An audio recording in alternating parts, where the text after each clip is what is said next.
Do you know it? Tell me, do you know it? Do you know it? Tell me, do you know it? Do you know it? Tell me, do you know it? History. Now we going back. He done on my back for sure. When I let the truth go, we gon' let them know. My people on my back for sure. I hold them down for the road. The Lord Almighty made me. Laws I got, they changed me. We can see the truth now. Got them looking crazy. Man, I'm always searching. Yeah, you hear I'm searching. You hear me, boy, I'm searching. You hear me, boy, I'm searching. You hear me, boy, I'm searching. You hear me, boy, I'm searching. You hear me, boy, I'm searching. You hear me, boy, I'm searching. Yeah. Searching for the road to the way back. We don't know our father's going way back. Do you know it? Do you know it? Oh yeah. Oh yeah, yeah, yeah, yeah. We the chosen people, you say no way. Your enemies been teaching you the wrong way. Searching for the road to the way back. We don't know our father's going way back. Do you know it? Do you know it? Oh yeah. Oh yeah, yeah, yeah, yeah. We the chosen people, you say no way. Your enemies been teaching you the wrong way. Do you know it? Do you know it? Oh yeah. Oh yeah, yeah, yeah, yeah. Do you know your history? History. Yeah. Do you know it? Do you know it? Oh yeah. Oh yeah, yeah, yeah, yeah. Do you know your history? History. Yeah. Do you know it? Do you know it? Oh yeah. Oh yeah, yeah, yeah, yeah. Do you know it? Tell me, do you know it? Do you know it? Tell me, do you know it? Do you know it? Tell me, do you know it? Do you know it? Tell me, do you know it? Do you know it? Tell me, do you know it? Do you know it? Tell me, do you know it? Do you know it? Tell me, do you know it? Do you know it? Tell me, do you know it? History. Now we going back. He done on my back for sure. When I let the truth go, we gon' let them know. My people on my back for sure. I hold them down for the road. The Lord Almighty made me. Laws I got, they changed me. We can see the truth now. Got them looking crazy. Man, I'm always searching. Yeah, you hear I'm searching. You hear me, boy, I'm searching. You hear me, boy, I'm searching. You hear me, boy, I'm searching. You hear me, boy, I'm searching. You hear me, boy, I'm searching. You hear me, boy, I'm searching. Yeah. Searching for the road to the way back. We don't know our father's going way back. Do you know it? Do you know it? Oh yeah. Oh yeah, yeah, yeah, yeah. We the chosen people, you say no way. Your enemies been teaching you the wrong way. Searching for the road to the way back. We don't know our father's going way back. Do you know it? Do you know it? Oh yeah. Oh yeah, yeah, yeah, yeah. We the chosen people, you say no way. Your enemies been teaching you the wrong way. Do you know it? Do you know it? Oh yeah. Oh yeah, yeah, yeah, yeah. Do you know your history? History. Yeah. Do you know it? Do you know it? Oh yeah. Oh yeah, yeah, yeah, yeah. Do you know your history? History.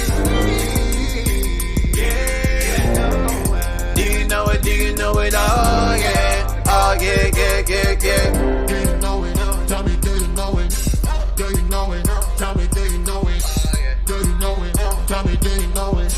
Do you know it? Tell me, do you know it? Do you know it? Tell me, do you know it? Do you know it? Tell me, do you know it? Do you know it? Tell me, do you know it? Do you know it? Tell me, do you know it? History. Now we going back. He done on my back for sure. When I let the truth go, we gon' let them know. My people on my back for sure. I hold them down for the road. The Lord Almighty made me. Laws I got, they changed me. We can see the truth now. Got them looking crazy. Man, I'm always searching. Yeah, you hear I'm searching. You hear me, boy, I'm searching. You hear me, boy, I'm searching. You hear me, boy, I'm searching. You hear me, boy, I'm searching. You hear me, boy, I'm searching. You hear me, boy, I'm searching. Yeah. Searching for the road to the way back. We don't know our father's going way back. Do you know it? Do you know it? Oh yeah. Oh yeah, yeah, yeah, yeah. We the chosen people, you say no way. Your enemies been teaching you the wrong way. Searching for the road to the way back. We don't know our father's going way back. Do you know it? Do you know it? Oh yeah. Oh yeah, yeah, yeah, yeah. We the chosen people, you say no way. Your enemies been teaching you the wrong way. Do you know it? Do you know it? Oh yeah, oh yeah, yeah, yeah, Do yeah. you know your history, history, Yeah. Do you know it? Do you know it? Oh yeah, oh yeah, yeah, yeah, Do you yeah. know your history, history, Yeah. Do you know it? Do you know it? Oh yeah, oh yeah, yeah, yeah, yeah. Do you know it? Tell me, do you know it? Do you know it? Tell me, do you know it? Do you know it? Tell me, do you know it? Do you know it? Tell me, do you know it? Do you know it? Tell me, do you know it? Do you know it? Tell me, do you know it? Do you know it? Tell me, do you know it? Do you know it? Tell me, do you know it? History, history. Now we going back, heathen on my back for sure. When I let the truth go, we gon' let them know. My people on my back for sure. I hold them down for the road. The Lord Almighty made me. Laws of God, they changed me. We can see the truth now. Got them looking crazy. Man, I'm always searching. Yeah, you hear I'm searching. You hear me? Searching for the road to the way back. We don't know our Father's going way back. Do you know it? Do you know it? Oh yeah, oh yeah, yeah, yeah, yeah. We the chosen people, you say no way. Your enemies been teaching you the wrong way. Do you know it? Do you know it? Oh yeah, oh yeah, yeah, yeah, yeah. Do you know your history, history, Yeah. Do you know it? Do you know it? Oh yeah, oh yeah, yeah, yeah, yeah. Do you know your history?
Hey, welcome back.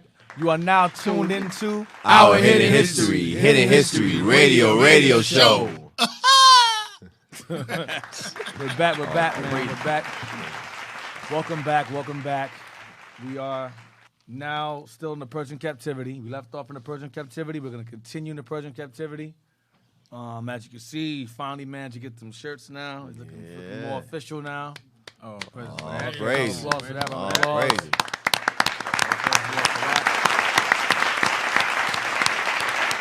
Yeah, man. Yeah, it's good. So, let's open up with Nelson's Battle Maps and Charts. Open up with that real quick. We're going to go to page 283. Did I give you that? I probably didn't. I don't even remember giving that a page. Page 283. No, right? 1037. No 283? No, sir. That's my fault. I am slipping. All right, well, pass it up. Pass this up to them. 283. All right, well, I'll just talk in the meantime. So, so far we left off with Malachi was the last book.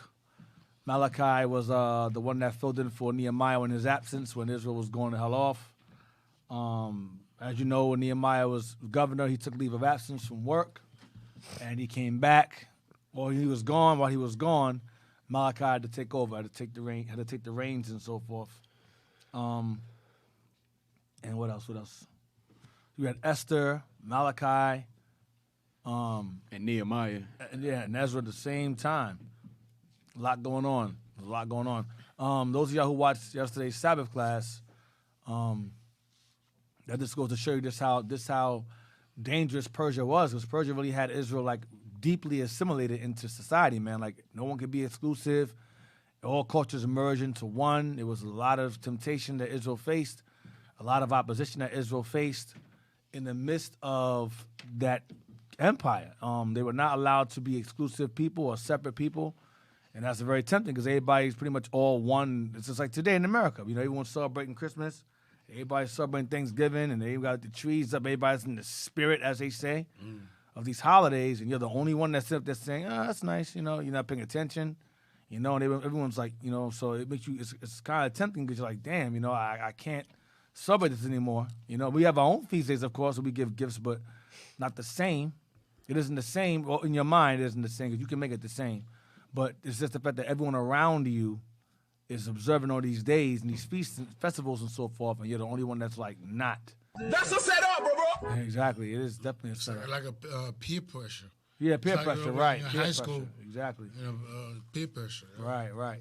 So, all praises, thank you. So we're going into Malachi now.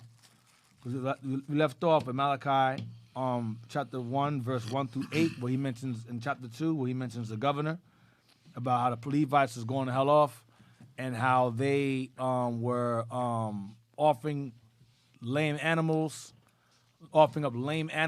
and how Malachi said, why don't you offer to the governor? Offer those lame animals to the governor. You know, you're blaspheming the Lord's name. So now we're going to continue. We're going to read about Malachi real fast before we go somewhere else. Malachi chapter, let's read that chapter there.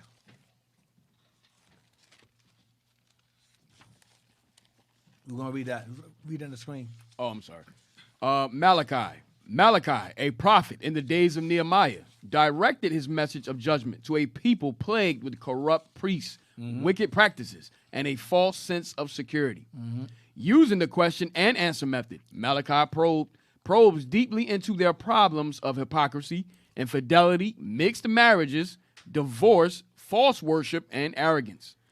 For 400 years after Malachi's ringing condemnations, God remained silent.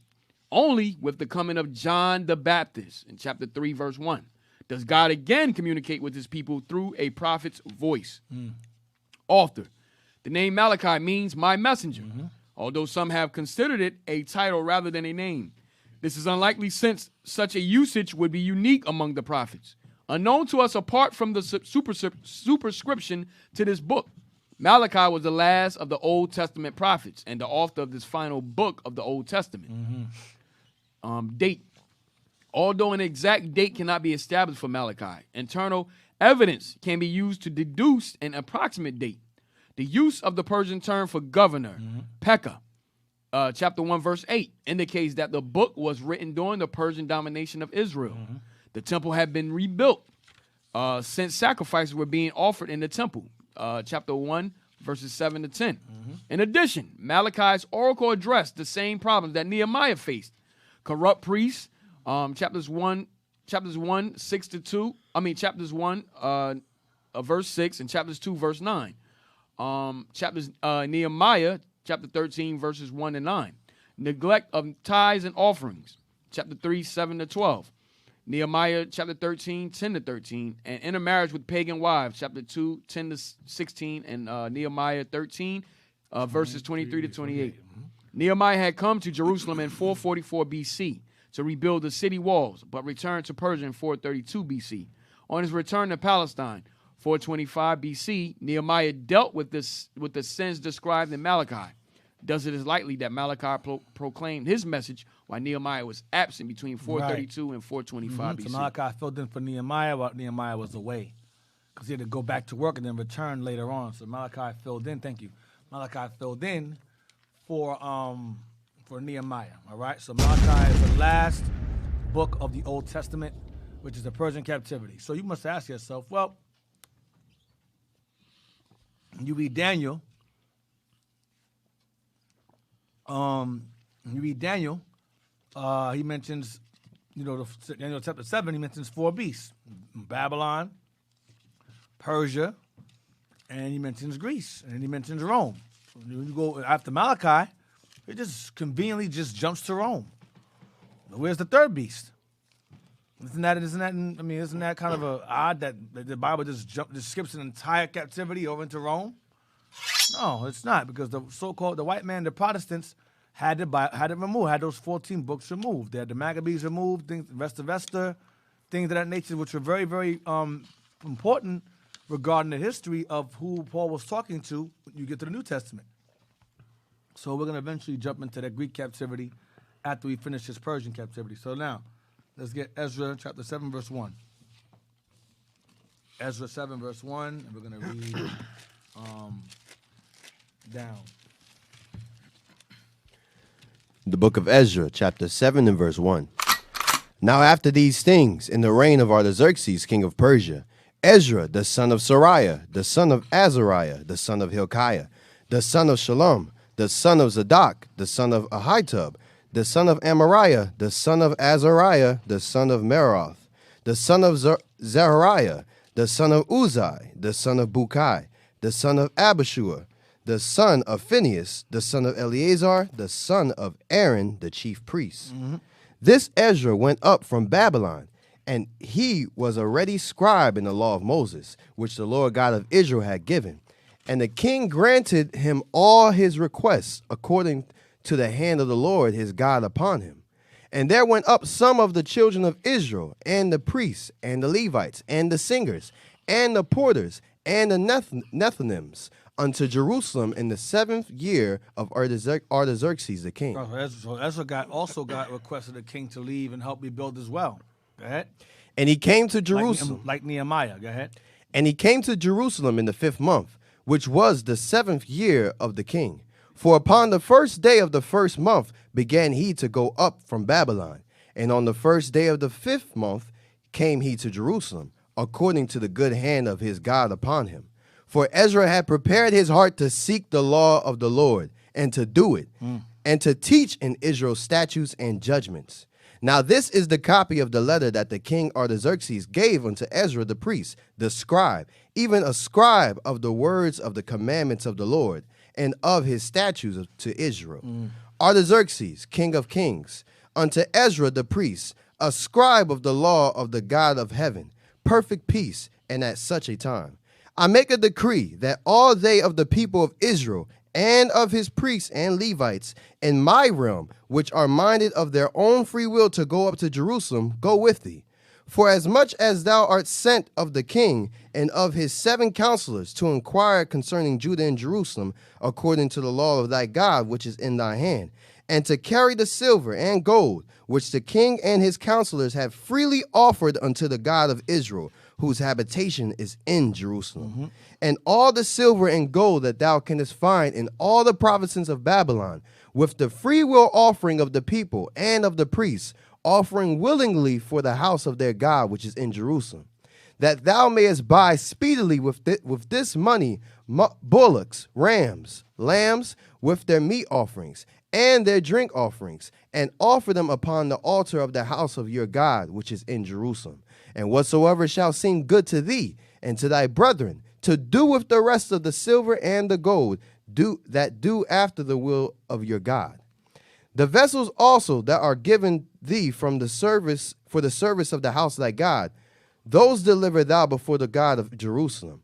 And whatsoever more shall be needful for the house of thy God, which thou shalt have occasion to bestow it out of the king's treasure house. And I, even I, Artaxerxes the king, do make a decree to all the treasurers which are beyond the river, that whatsoever Ezra the priest, the scribe of the law of the God of heaven, shall require of you, it be done speedily. Unto 100 talents of silver, and to 100 measures of wheat, and to 100 baths of wine, and to 100 baths of oil, and salt without prescribing how much. Whatsoever is commanded by the God of heaven, let it be diligently done for the house of the God of heaven. For why should there be wrath against the realm of the king and his sons? Right. So the king gave Ezra the right. Pretty much, he gave provisions for us to help rebuild the walls and so forth. So the Most High moved the king's heart to be sympathetic towards our cause, for Nehemiah's sake as well as for Ezra's sake. Go ahead. Also, we certify you that touching any of the priests and Levites, singers, porters, Nethinims, or ministers of this house of God, it shall not be lawful to impose toll, tribute, or custom upon them. Don't tax them. Go ahead. And thou, Ezra, after the wisdom of thy God that is in thy hand, set magistrates and judges, which may judge all the people that are beyond the river, all such as know the laws of thy God, and teach ye them that know them not. Go ahead. And whatsoever will not do, whosoever will not do the law of thy God and the law of the king, Will not keep the commandments of God as well as obey the laws of the land. Go ahead. let judgment be executed speedily upon him, whether it be unto death or to banishment or to confiscation. Confiscation. Confiscation of goods. Confiscation of goods. They take his things. Go ahead. Or to imprisonment. We'll get locked up. Go ahead. Blessed be the Lord God of our fathers, which have put such a thing as this in the king's heart, to beautify the house of the Lord which is in Jerusalem, and have extended mercy unto me before the king and his counselors, and before all the king's mighty princes. And I was strengthened as the hand of the Lord my God was upon me. And I gathered together out of Israel chief men to go up with me. To add a bit more to the temple and to the walls and so forth. There's a few things that they did as well to help beautify further the temple that Zerubbabel and Joshua had already completed. All right. Let's get the Persian captivity pamphlet. The Persian captivity pamphlet. I want pages 14. We're gonna be the 19.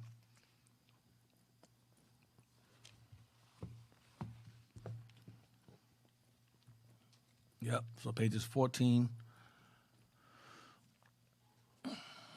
That's page 14? Yes, sir. Oh, wow, okay. From the beginning. All right, so we got 539 to 331. Read that. The new masters of the ancient world belonged to the East Indians, children of Elam. See Genesis chapter 10, verse 22, and Esther chapter 1, verse 1. They were known as the Persians, this 5th century BC. Glazed brick frieze is from the harem of Xerxes, the royal household at Persepolis. Their beards are carefully arranged in little curls in Persian fashion. At the heart of the imperial Persian army was the elite bodyguard, known as the 10,000 Immortals, whose ranks included Medes or Elamites. However, the Israelite, Zerubbabel of the tribe of Judah, was one of the king's top 3 bodyguards. Yep. Read 1 Esdras chapter 3, verse 4, and chapter 4, verse 13. Right, he was an immortal as well. Go ahead. The 10,000 Immortals. The Immortals were the elite of the Persian army. They were handpicked for their bravery and so rewarded. Their name coming from the way their number never fell below 10,000. The division was always kept up to full strength. Retired or fallen soldiers were always replaced.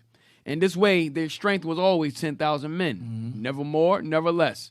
Entry to the ranks of the Immortals was restricted to those with Mede or Elamite ancestry. Exceptions were made, however, for those with exceptional fighting skills. Zerubbabel. Zerubbabel had hands. I'm telling you, our forefathers had them hands. Nehemiah had the hands. Zerubbabel had the hands. Go ahead. Coupled with loyalty to the king.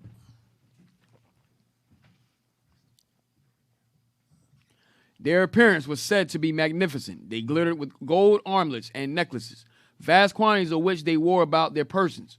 The elaborate robes seen on the stone reliefs at Persepolis and glazed tiles of Susa are considered to be their parade dress. On campaign, they wore the more practical median dress. This included a richly embroidered knee-length tunic, a tiara to cover the head, a soft woolen or felt cap, and a corset with metal plates or scales worn under his tunic. 2 of the 10,000 mortals glazed brick from the palace of Artaxerxes at Susa, the Achaemenian, courtesy of the Musa de Laver Paris photograph. Yeah, that's the image of them how they dressed soldiers. Go ahead. 1 Ezra chapter 3, verse 1. Now in Darius' reign, he made a great feast unto all his subjects, and unto all his household, and unto all the princes of Media and Persia. Verse 2, and to all the governors and captains and lieutenants that were under him, from India unto Ethiopia. That's how far his province stretched out from. Go ahead. Of 127 provinces. And when they had eaten and drunken, and being satisfied, were gone home. Then Darius the king went into his bedchamber and slept, and soon after awaked. Then 3 young men that were of the guard. Darius going into the letter that they wrote him. Go back, go down. Go down. The letter they wrote him. Go to page 16. Let me see. That's the cylinder, I think, right there of Cyrus. Go down. And his writing, what he said regarding the prophecy of the Lord moving him to help rebuild the temple. Go to the next page. Let's see here. That's they conquered the 3. That's the Daniel 7. It mentions the 3 ribs in his mouth, and it mentions the 4 Persian kings there. Let me see. You go to the next page. Right up there, let me see. According to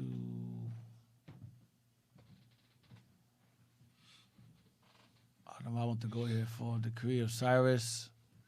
Go to the next page. Zerubbabel, Ezra, Nehemiah.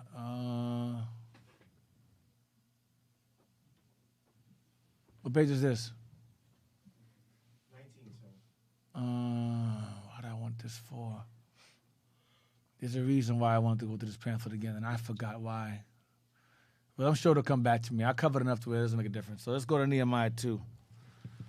I don't know why I want to go there for, but go to Nehemiah 2:6. We'll start from verse 6, and we're going to end it at verse 20. Israel, don't forget to like and share the class as well.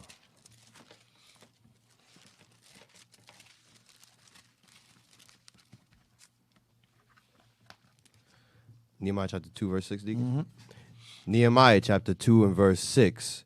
And the king said unto me, the queen also sitting by him. The queen also sitting by him may possibly have been Esther. I'm not going to say it was, but it may possibly. That's why I emphasized in parentheses the queen sitting by him. It may have been Esther at the time that helped further his that helped move the king to help us rebuild. So this may have been Esther. Go ahead. May have been Esther. Go ahead. For how long shall thy journey be?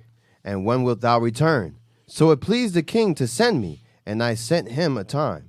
Moreover, I said unto the king, if it please the king, let the letters be given me to the governors beyond the river, that they may convey me over till I come into Judah.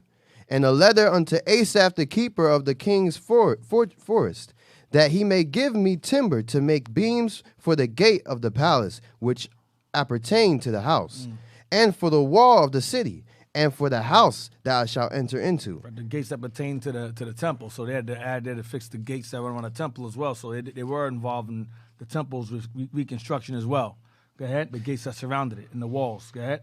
And the king granted me according to the good hand of my God upon me. Then I came to the governors beyond the river and gave them the king's letter. Now the king had sent captains of the army and horsemen with me. When Sanballat the Horonite and Tobiah the servant, the Ammonite, heard of it, it grieved them exceedingly that there was come a man to seek the welfare of the children of Israel. Right. Whenever a brother, an Israelite man, arises to seek the welfare of his people as a leader, heathens don't like that. J. Edgar Hoover is an example of that. You have Operation Black Death, Operation Iron Fist, COINTELPRO. These are all organizations that were set up deliberately to assure the destruction of any black leader or savior. Fred Hampton is a prime example of that. Malcolm X was a prime example of that. In terms of assassination, Medgar Evers is a prime example of that. Marcus Garvey being deported, and I think he might have been killed as well, but Marcus Garvey as well, removed. You had a lot of brothers, Pan-Africanist leaders, even from Africa themselves, that were killed as well. So this is whenever our people rise up, whether on this side of the world or on the other side of the world, for the welfare of their people, you always find that you always end up. Huey P. Newton and him as well. The drug epidemic increased. J. Edgar Hoover was definitely responsible, definitely involved in the destruction of our people. He said that one of the most dangerous things you can ever experience that's possible. You know, one of the most dangerous things is black unity or a black messiah. This is why I brought that out in class. That one of the most dangerous times for our oppressor, the so-called white man today, was the turbulent 60s, the time in which black folks were seeking identity, were seeking empowerment, and our women were by our side at this time. They were by our side. They weren't twerking and popping their ass up and down like a bunch of retards. That's wearing these stupid-ass, long-ass eyelashes and fingernails and looking like freaking Pennywise from the clown, the clown. What the hell is this? Just eating children with red balloons. They wasn't walking around looking like that. They were actually modest. They had dresses on. They were brave. They were loyal, which is the most important attribute of a woman, to be loyal. That loyalty is dead now because, of course, during the 60s, they introduced the whole underground homosexual agenda. The My Body, My Choice thing came about, destroying the black families. The public assistance was introduced. The welfare, the projects, of course, that was introduced. That was all implemented as well. They did tests on how rats would react if you put them in confined environments and had them all put them all together, and how the rats began to be violent towards each other. They began to kill their young. The mother, they turned on each other. They divided into like gangs, and rats would attack each other. Captain Jerome went over this a few classes back about the experimentation of how they use rodents to pretty much determine how black people would become based upon these systematic conditions that they will put us in. And that pretty much took place during the 60s. All of that was implemented during the 60s because they knew, as I brought out in class last night, that a savior or saviors would begin, those dry bones would begin to gain nourishment. Okay? That they had slain during the slave trade, that those dry bones in that valley, which is the places of our captivity, would eventually, the wind would come, the breath would enter them. So whoever they thought was a potential leader that can bring that breath into them, they got rid of them. But the underestimated group that they did not focus on, that came about around the same time, were the Israelites. We were the last. We came later. We were small. That's why Malcolm X went with Islam, because Islam was the most popular. But the Israelites were around during that time. The Israelites were actually going to the Muslims were actually going to the Israelite schools and learning from them.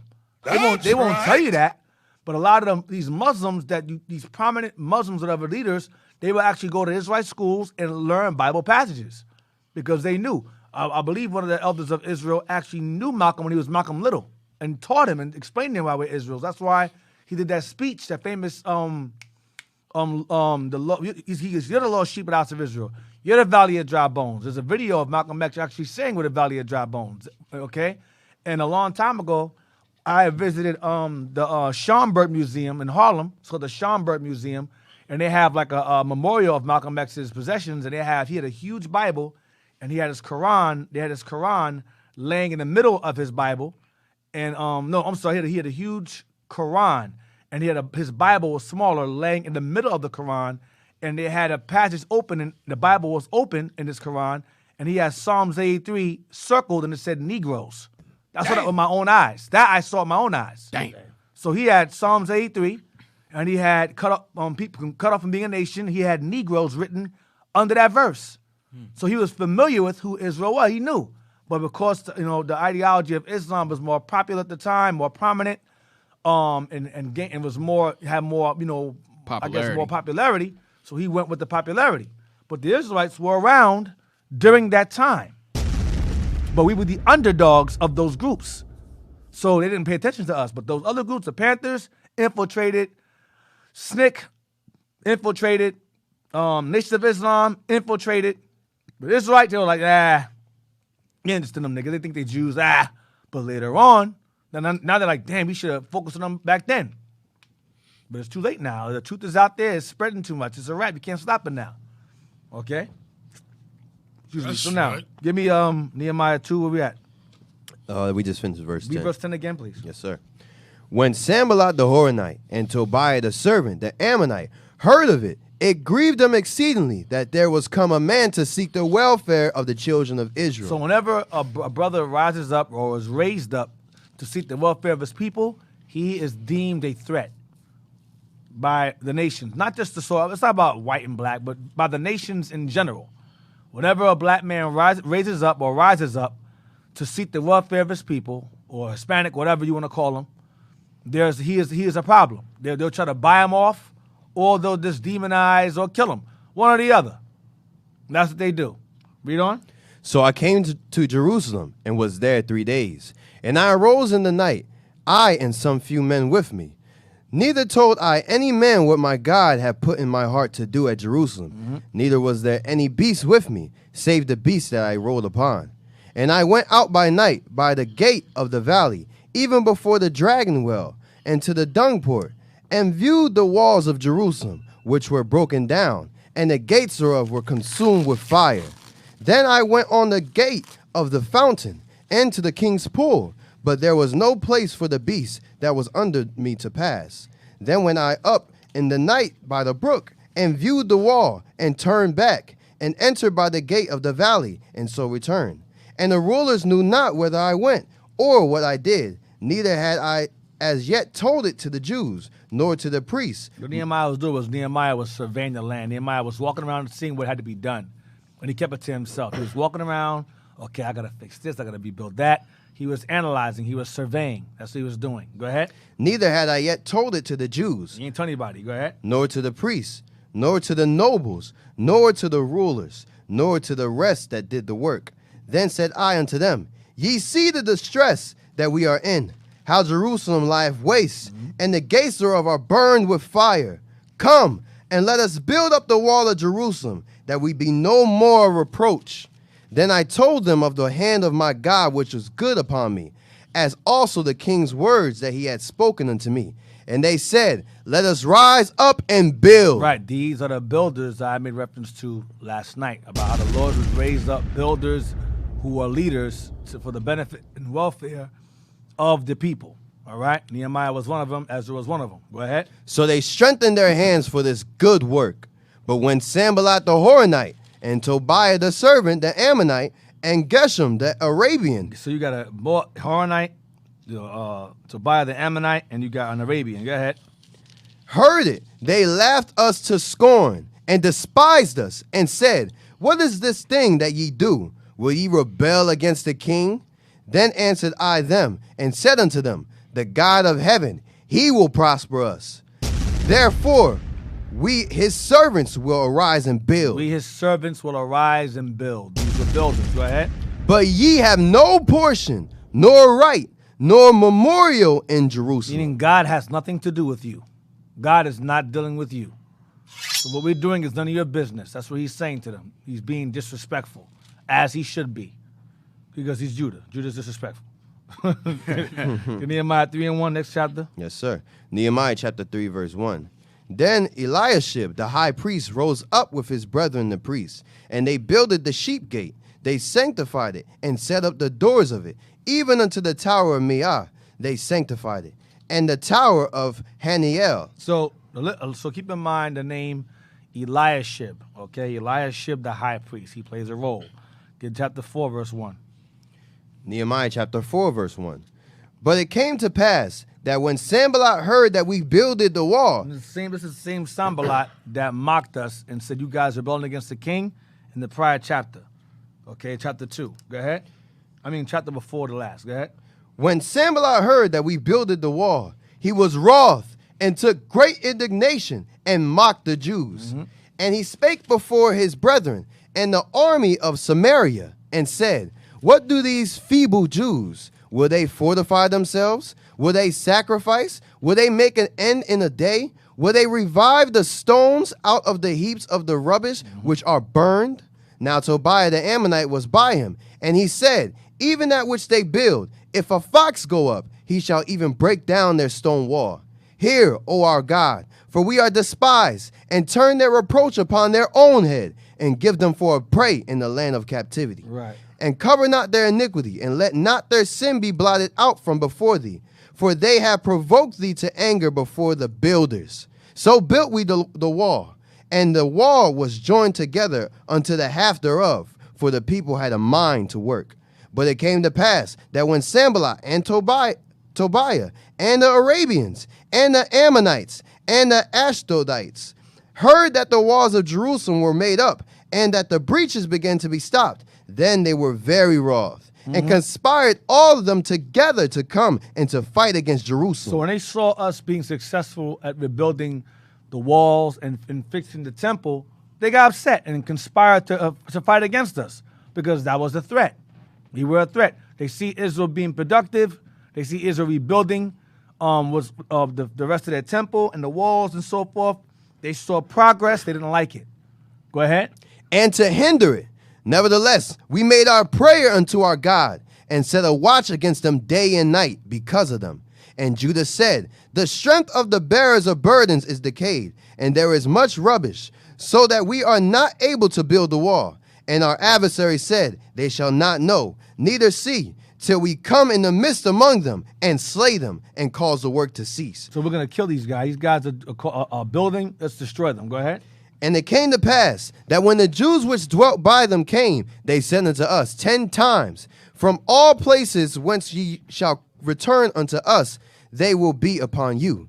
Therefore set I in the lower places behind the wall, and on the higher places, I even set the people after their families with their swords, their spears, and their bows. And I looked and rose up and said unto the nobles, and to the rulers, and to the rest of the people, be not ye afraid of them. Remember the Lord, which is great and terrible, and fight for your brethren, your sons and your daughters, your wives and your houses. Right, so fight for your nation, fight for your families. Don't be afraid of these nations. Hold on.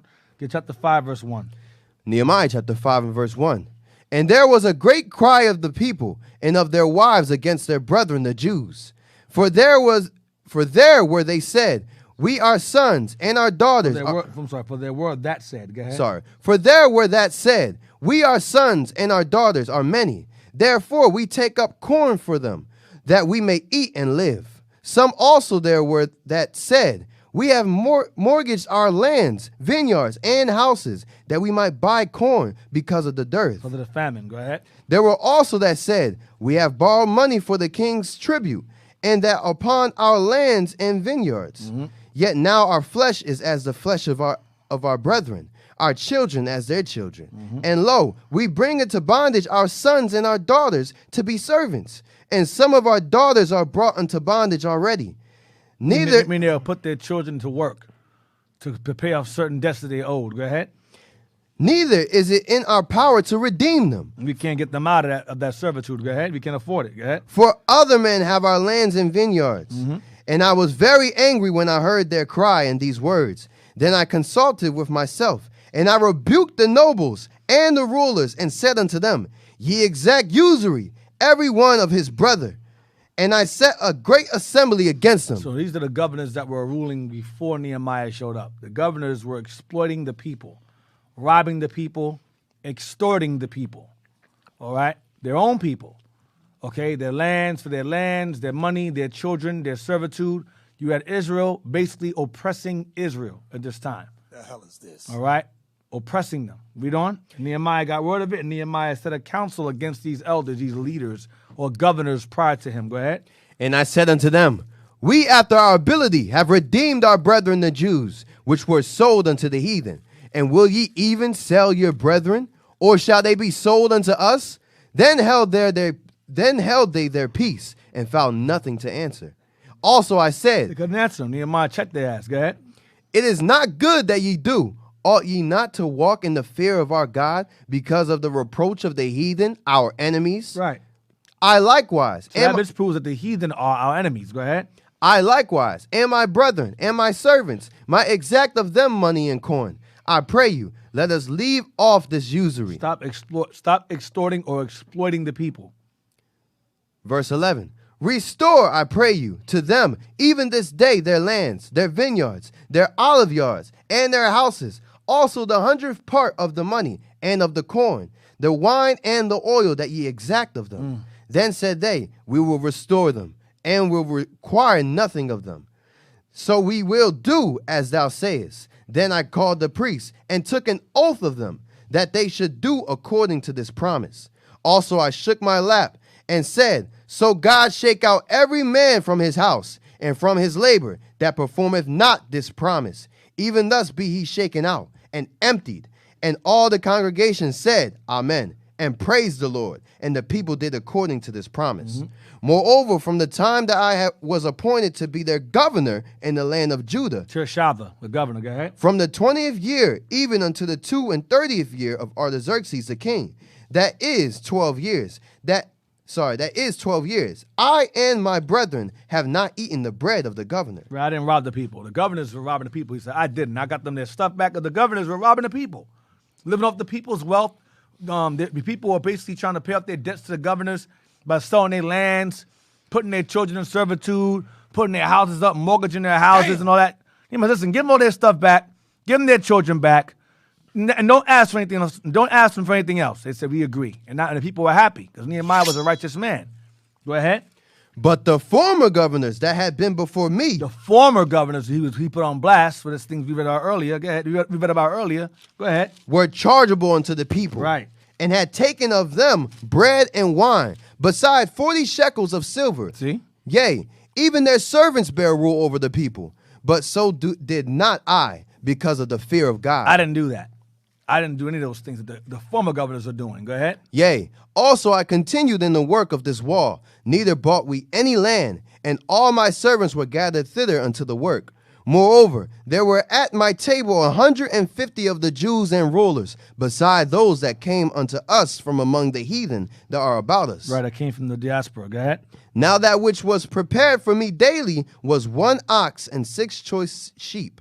Also fowls were prepared for me, and once in 10 days store of all sorts of wine. Yet for all this required not I the bread of the governor, because the bondage was heavy upon this people. Because you were still in captivity under the king. So I didn't take from the people. Okay, this is all provisions for me personally. This is my personal stash that I take for myself. I didn't take from the people because the people are already struggling as it is. I'm not going to add to that struggle like the governors are doing. Go ahead. Think upon me, my God, for good, according to all that I have done for this people. Right, because he was doing well by his people. He loved his people. He was doing well by them. Chapter 6 now. Read on. Nehemiah chapter 6, verse 1.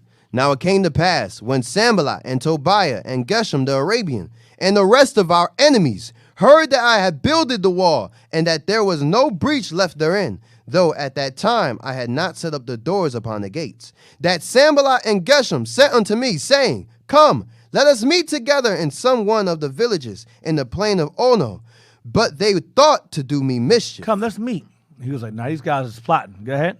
And I sent messengers unto them, saying, I am doing a great work, so that I cannot come down. Why should the work cease?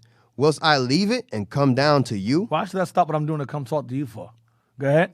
Yet they sent unto me 4 times after this sort. They asked me 4 more times for the same thing to have a meeting and talk. Go ahead. And I answered them after the same manner. Why should I talk to you 4 times after that? Go ahead. Then sent Sanballat his servant unto me in like manner, the 5th time with an open letter in his hand. Here we go. Wherein was written, It is reported among the heathen, and Gashmu saith it, that thou and the Jew think to rebel, for which cause they buildeth the wall, that thou mayest be their king, according to these words. So he wrote down saying it's rumored that you're setting up an army or a leadership to put yourself as a king now.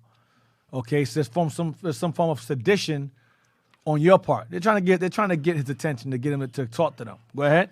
And that thou hast also appointed prophets to preach of thee at Jerusalem, saying, There is a king in Judah.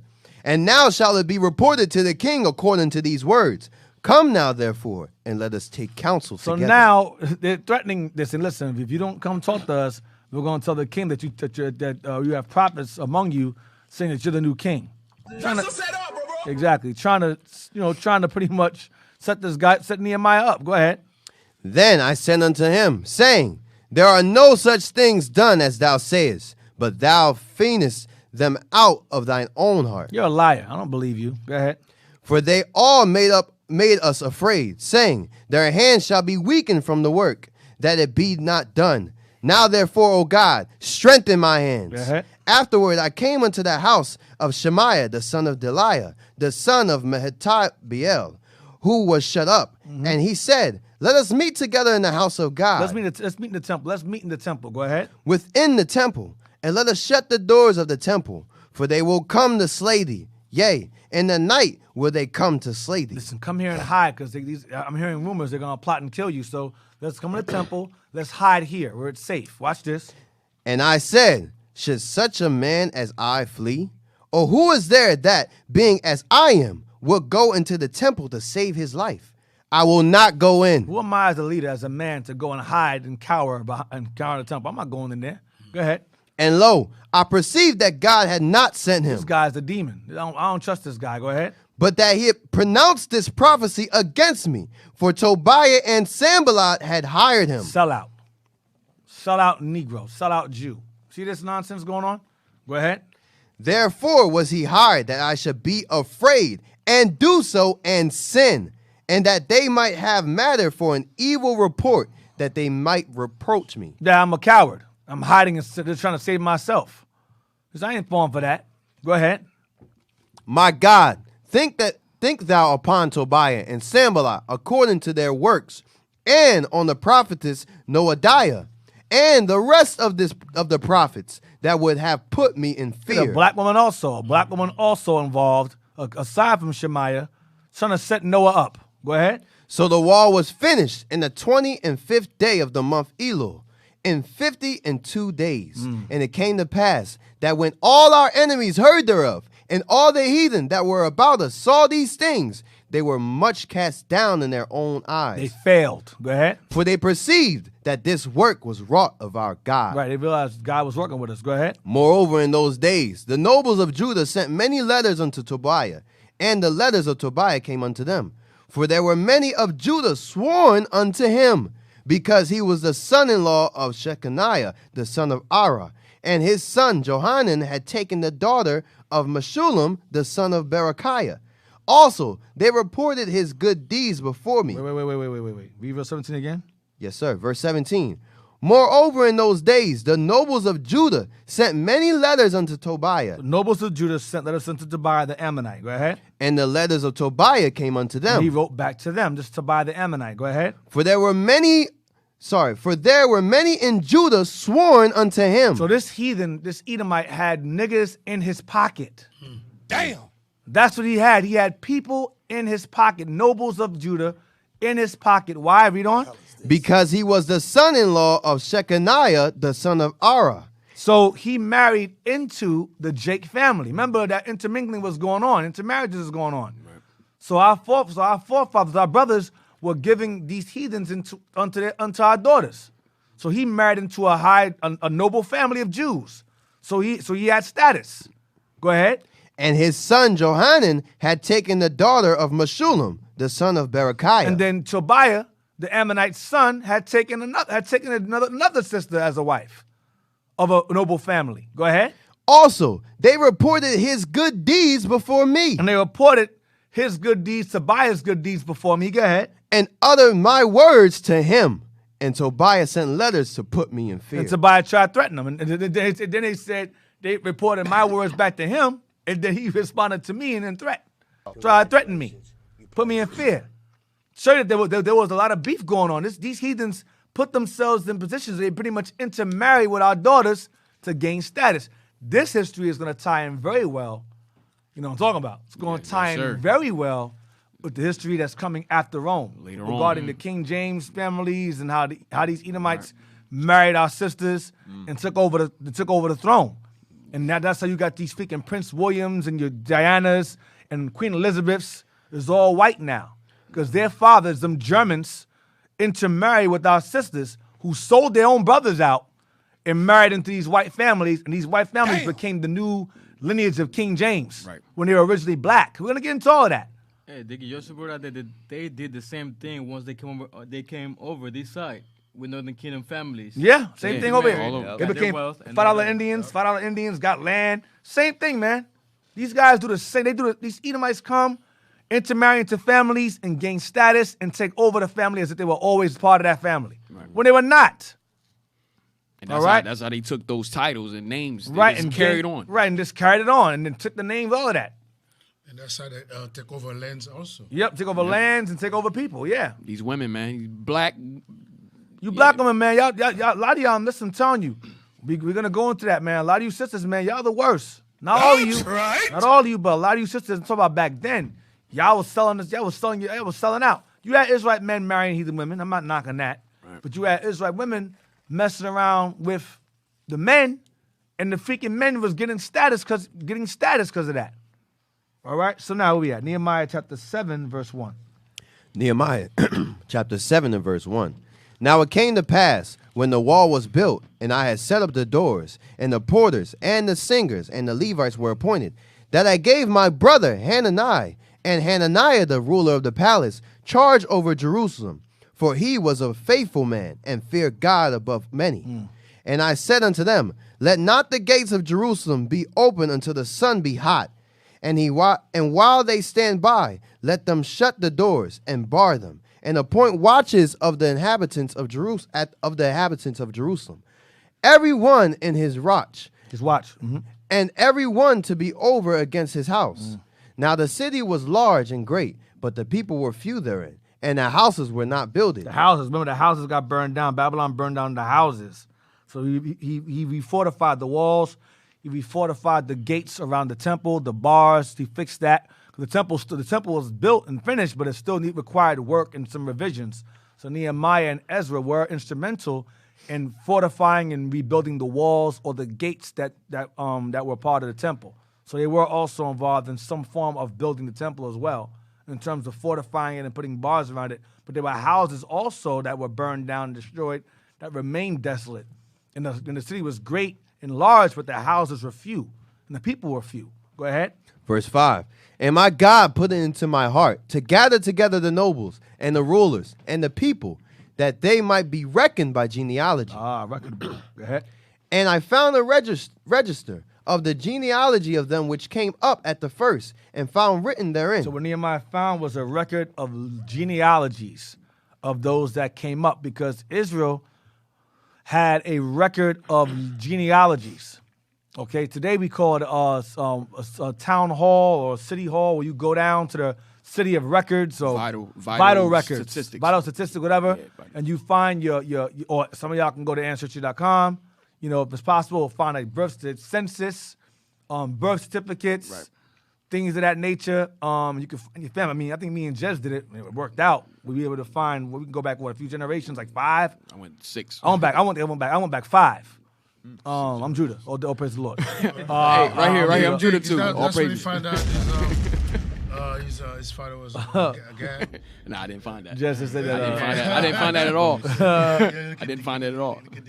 He was like, Hold it back. I'm gonna hold it back. Hold it back, Deke. We'll deal with that later, but that's not what I found, Deke.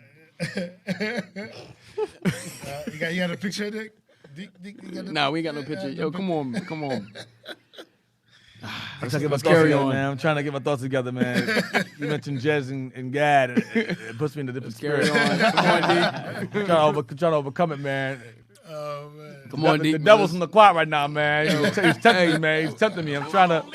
Where we at, Nehemiah? Where we at, Nehemiah? I've gone a long time without saying anything to Jez about The lineage. the Gad thing. Yo, I'm trying to restrain myself, man. Deke, I think we in Nehemiah chapter 8, Deke. We're in The Nehemiah reason 8, is man. because they're doing a blitz, for gas. So Yeah, all we want praise. to give a shout out for them. All the praises, blitz. man. All praises, man. Let's read verse 6 again, please. Verse 5 again. Chapter 7, verse 6 again. Well, verse 5. I'm sorry. Yes, Thank you, sir. Verse 5. And my God put it into my heart to gather together the nobles and the rulers and the people, that they might be reckoned by genealogy. So what we had back then was a whole, basically a record, a registry of lineage. Many of you today come with this doctrine about if your mother is white and your father is black, you're not a Jew. And I find it laughable because You niggas can't go beyond 10 generations. You can't go beyond 8. Some of you, I mean, I'm surprised I can go back 5. Jez found he can go back 6. That's based upon not DNA nonsense, but it's based upon like records, census of names. Put a last name in. That's last it. name in. I just put in a last name, and I went back to I went back to Carolinas, Texas. I went back as far as I can go. I went back. What was he again? A bricklayer? Bricklayer, yes, sir. My grandfather, my great grandfather was a North Kakalaki. he was a bricklayer or something like that. Whatever. I found that. I said, wow, okay, that's pretty cool. I ain't going back further than now. That's as far as I can go. You know, because after that point, he was in a ship at that point. You know, so I couldn't go further than that. But the point is that you can't go that far back. See, we had records back then. Esau team conquered us, took that stuff and carried it out. Esau got a whole. There's a movie a long time ago called Indiana Jones. He was a freaking thief, basically. He was a good guy, a thief that you rooted for, and I believe he had discovered the Ark of the Covenant. All right, and he opened it, and that's when they got people's heads started blowing up and all that stuff, and they ended up they found it, which is speaking blasphemy, because you can't find that anyway biblically. You can't find that at all. The Lord had Jeremiah hide it.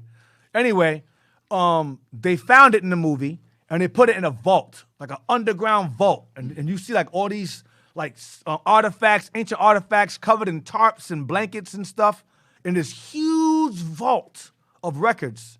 Why do I say that? Because Esau has a whole vault, like the Vatican has a vault underground.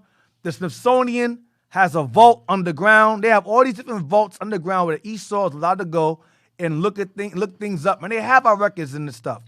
Now, like me and Jez, we do our research. We find things like slave log books here. This is a log book of slaves, names, things of that nature. That's written as far back as what, the 1600s, 1600s. We go back. We got books that go back damn near 400 plus years. Slave logs, names where they came from, all that. We have that. But these people have things that go back thousands of years, like BC. Right. Because they do excavations, they do archaeological digs. They search out iniquity. They find things, do things that they go places that niggas ain't allowed to go to. And there's a good movie that also proved that is National Treasure. Right. With Nicolas Cage. Right, National Treasure. Right. When the Solomon's Temple, I believe. Right. When they find that the treasure, they show you got the bunch of Egyptians, right, mummy tombs, and all kind of stuff that they had. Supposed to be underneath Wall Street in New York somewhere. Mm-hmm. Hey, Deacon, I think it was maybe Britain or Germany, but they just returned, like, I don't know how many pieces of art back to Benin in Africa. Wow. Damn. That they stole. Yeah. Yeah. That's the same thing, too, with the Black Panther. I was going to say that. Killmonger. But Killmonger was like, yo, where'd you get this from? I said, oh, I got from Benin. He was like, nah, this ain't from Benin. It's from Wakanda. This is vibranium. He said, I'm going to take it up your hand. She said, you can't take that. He goes, why? Y'all take things. Dang. That was a badass scene, boy. That was bad. He stole it from our people. Like everything else. Yeah. I love that scene. That was a bad scene. When he played that role, man, he had to get therapy. Yeah.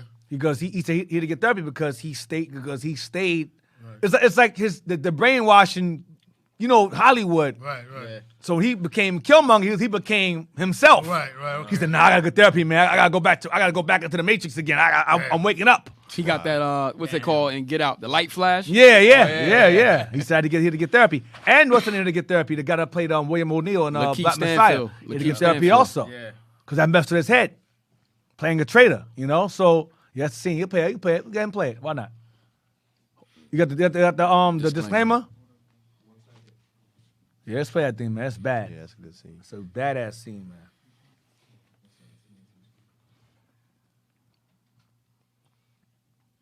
Yeah, you saw the devil, man. It took our custom and say that's costumes. Yeah, and the sister is behind the decoration of this garments in this movie. This movie was a freaking classic, man. Yeah, and every movie that comes after this movie, they modeled after it. The Shang-Chi movie came out. They stole from that's a Moabite version of Black Panther. Aquaman is the underwater white man version of Black Panther. This movie superseded anything that came out before it. This movie just knocked it. It was greatness.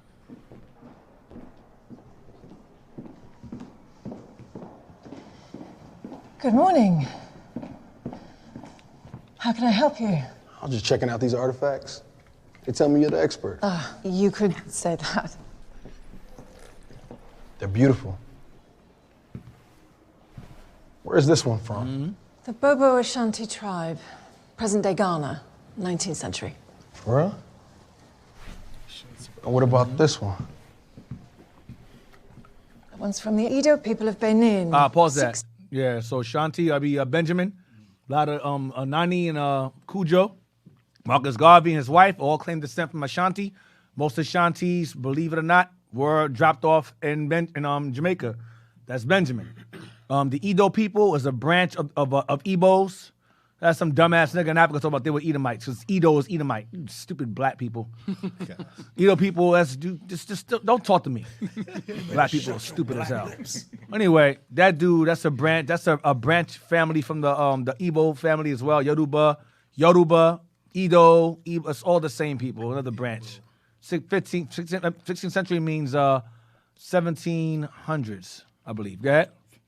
AD is before. Now, tell me about this one. Also from Benin, 7th century.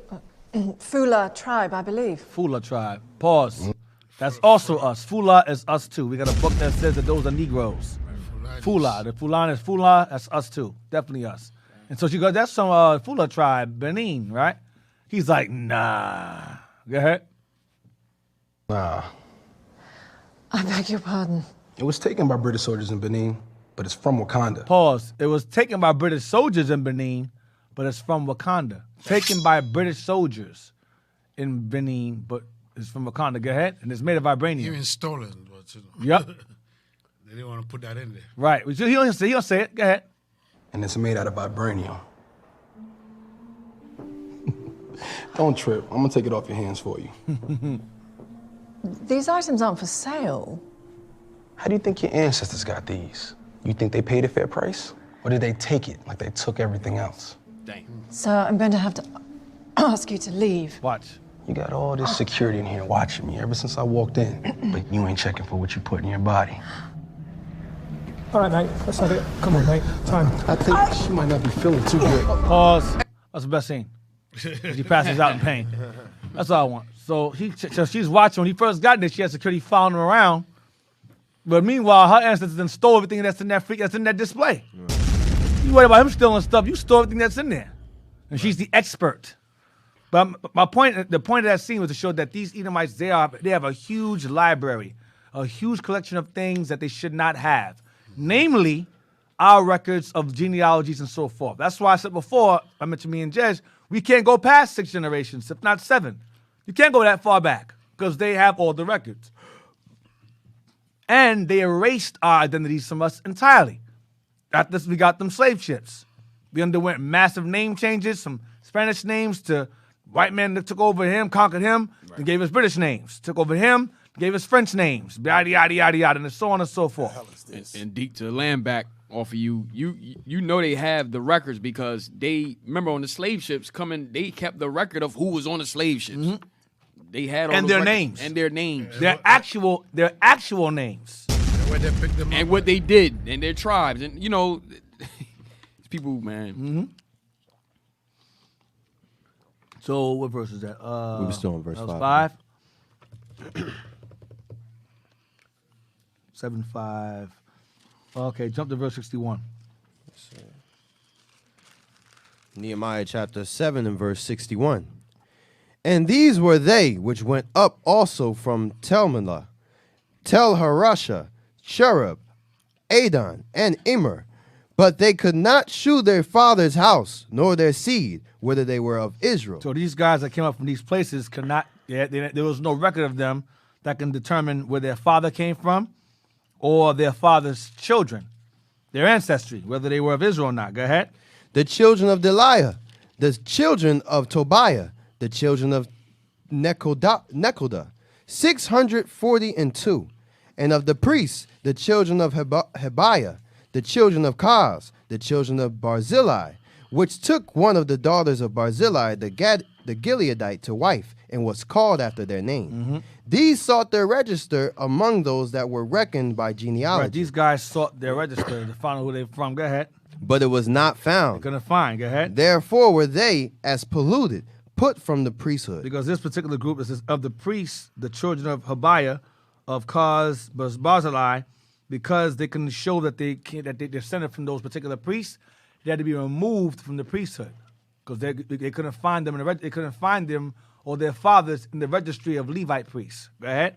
And the Tarshitha said unto them, that's Nehemiah the governor. Go ahead.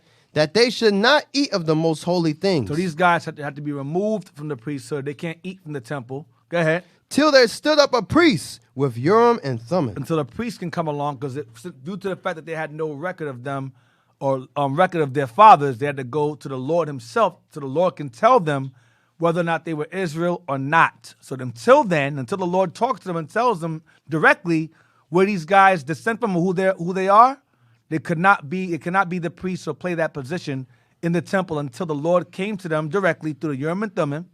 Now the Urim and Thummim were like what you would call crystal balls, and they were put in the breastplate or the garment of the priest, and they were like, I guess the Lord. We would talk to the Lord in them. He would speak to us through them. All right, so you get them movies, witchcraft, and then he goes, oh, magic ball, crystal ball, and starts talking. They bought it from that. So the Lord had like these I guess you can say, these instruments in which we would speak to the Lord. So he would let us know, okay, you don't have, remember, Babylon burned everything. So there was the chance that these guys were Israel, but they had to wait, stand by to see by going to the Lord directly to reveal to them whether they were Israel or not, or whether these guys were of the priest line or not. So they can add it to the registry once they get confirmation from God himself. You understand? How many of you can do that? How many of y'all can go and call the Lord and find out what your registry is? You stupid black people. You know what the hell you're talking about. Black lips. Where's your Urim and Thummim? Where's yours at? Oh, you can't be Israel. If your mom is white, you can't be Israel. Both parents got to be Jews. Yeah? Well, if that's the case, that means 12 tribes ain't 12 tribes of Israel then. Because if you examine the matter, Joseph's 2 children, their mama's Egyptian. Mm-hmm. And Jacob's 2 women, which were his wives' servants, they weren't Israel. They weren't Hebrews. They were heathens. So you got 3 different women who are not our people that mothered 12. The 3 of them that mothered the 12 tribes. Not to mention Moses, his wife, also. You can't count her either. You got married within your tribe, yeah? Well, if that's the case, Aaron was wrong because Aaron's wife was a Judite. She wasn't a Levi. You guys got to come with these doctrines of yours. Got to stop, man. They got to stop at some point. Got to stop. All right, so let's read on. What verse is that? 65, right? Yes, sir. All right, let's jump to Ezra 2 now. Ezra 2, 59 to 63. The book of Ezra, chapter 2, verse 59. And these were they which went up from Telmelah, Harshtha, Cherub, Adon, and Immer, but they could not shew their father's house, and their seed, whether they were of Israel. Right, so notice how Nehemiah and Ezra are repeating the same thing. That's why Ezra is Ezra, first book of Ezra. Nehemiah is considered to be the second book of Ezra. And in the Apocrypha, the second book of Esdras, first Esdras in the Apocrypha is actually third Esdras. And second Esdras in the Apocrypha is actually fourth Esdras. Ezra and Nehemiah is the same, pretty much the same book. Okay, they're writing pretty much for each other. They're writing for themselves. And then first and second Ezra is third and fourth. All right. Now give me first Esdras 536, which would be third Esdras.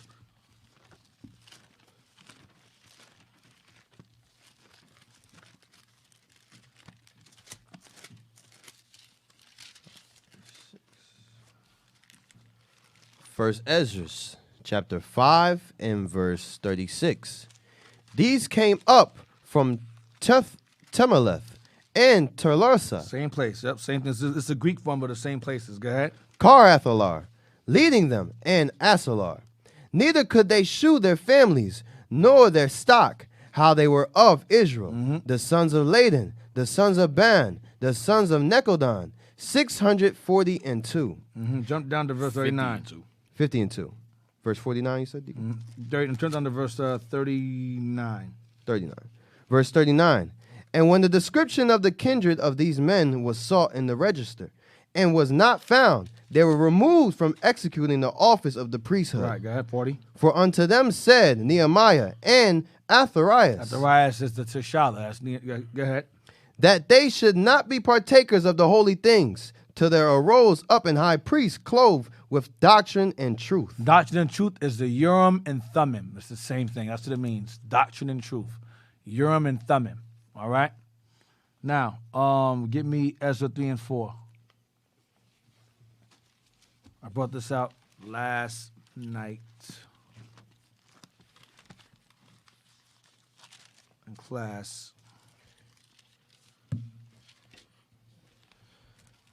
The book of Ezra, chapter 3 and verse 4.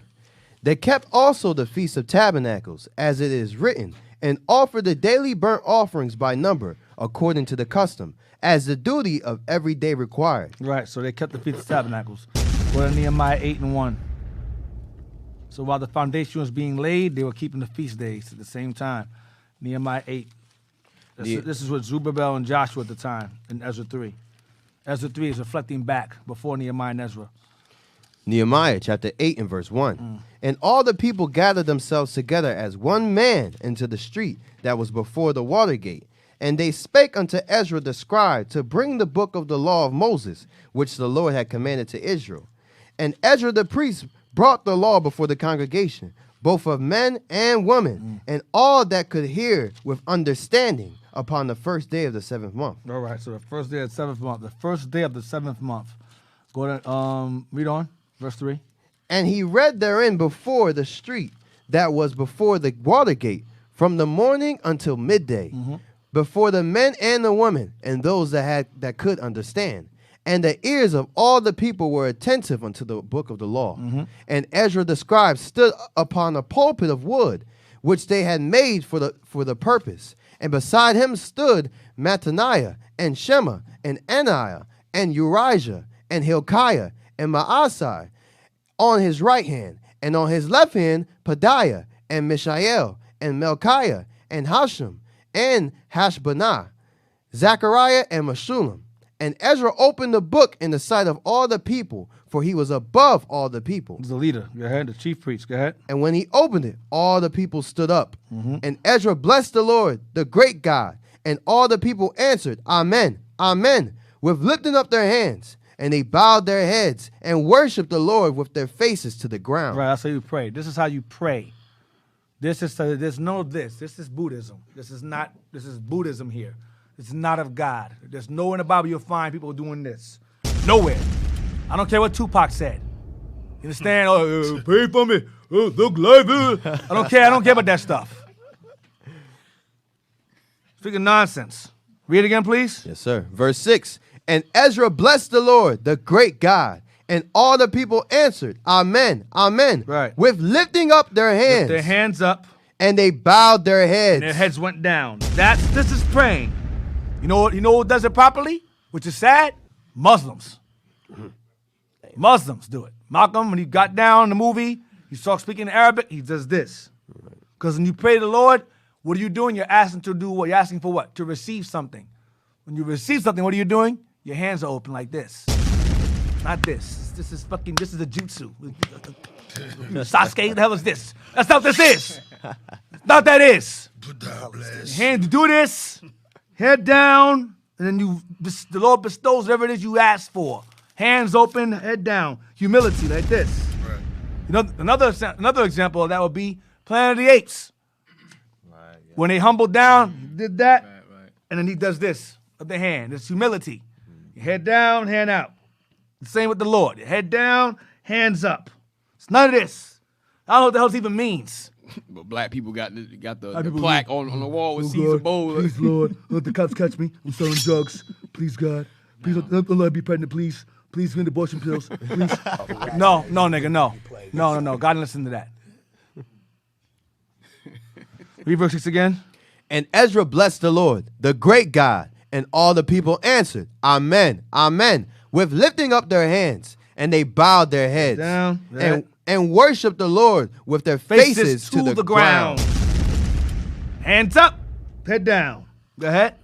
Also Jeshua and Benai and Sherebiah, Jamin, Akab, Shabbathai, Hodijah, Messiah, Kelata, Azariah, Jozabad, Hanan, Peliah, and the Levites caused the people to understand the law, and the people stood in their place. Okay. So they read in the book in the law of God distinctly and gave the sense. Because sense means understanding. Not only does sense mean understanding, sense goes into common sense. The laws of God give us the common sense. Give us common understanding. Common sense is not common anymore. Sense is gone now. Sense is TV, social media, TikTok, Instagram, Facebook. That's what sense is now. Go ahead. So they read in the book in the law of God distinctly and gave the sense and caused them to understand the reason. Sense comes from God's laws. Go ahead. And Nehemiah, which is the Tershatha, Right. and Ezra, the priest, the scribe, and the Levite that taught the people, said unto all the people, this day is holy unto the Lord your God. Mourn not, nor weep, for all the people wept when they heard the words of the law. They were guilty. Go ahead. Then he said unto them, go your way, eat the fat, and drink the sweet, and send portions unto them for whom nothing is prepared. Gifts. Go ahead. For this day is holy unto our God. Neither be ye sorry, for the joy of the Lord is your strength. Go ahead. So the Levites stilled all the people, saying, hold your peace, for the day is holy. Neither be ye grieved. And all the people went their way to eat and to drink and to send portions and to make great mirth, because they had understood the words that were declared unto them. Go ahead. And on the second day were gathered together the chief of the fathers of all the people, the priests. Right, the second day of the of the 7th month. The second day of the 7th month. Go ahead. The priests and the Levites unto Ezra the scribe. The reason why it says the holy day is the first day of the 7th month. The first day of the 7th month is a feast day. Go ahead. Even to understand the words of the law. And they found written in the law, which the Lord had commanded by Moses, that the children of Israel should dwell in booths in the feast of the 7th month. They realized, according to the Bible, Israel had to dwell in booths for tabernacles. Go ahead. And that they should publish and proclaim it in all their cities and in Jerusalem, saying, go forth unto the mount and fetch olive branches and pine branches and myrtle branches and palm branches and branches of thick trees to make booths, as it is written. Yeah. So the people went forth and brought them and made themselves booths, every one upon the roof of his house. Some put roofs upon the top of their houses, because our houses had to be flat with barricades around it, so you couldn't fall off. Battlements around it, so you couldn't fall off. We had flat roofs. Esau makes roofs like this with triangle. That's not safe. That's stupid. Some people have houses like that. I have a house like that. If we can roofs like this, Yeah, it's a pig. supposed to be like this. Supposed to be flat. Go ahead. Right. And yeah, go ahead. No, go ahead. And in their courts, and in the courts of the house of God, and in the street of the water gate, and in the street of the gate of Ephraim. And all the congregation of them that were come again out of the captivity made booths, and sat under the booths. For since the days of Jeshua, the son of Nun, unto that day, had not the children of Israel done so. So Israel, since the days of Joshua, did not dwell in booths. From the time of Joshua up until that day, they did not keep the Feast of Tabernacles the way they were supposed to keep it up until Nehemiah and them. Go ahead. And there was very great gladness. And they were happy because they were now finally keeping it the correct way. Go ahead. Also, day by day, from the first day unto the last day, he read in the book of the law of God. And they kept the feast 7 days. And on the 8th day was a solemn assembly according unto the matter. According to the matter. Yeah. So we'll take a break. Take a quick break. Give us some time to digest that. We'll be back in about 5 minutes. So stay tuned. Shalom. Shalom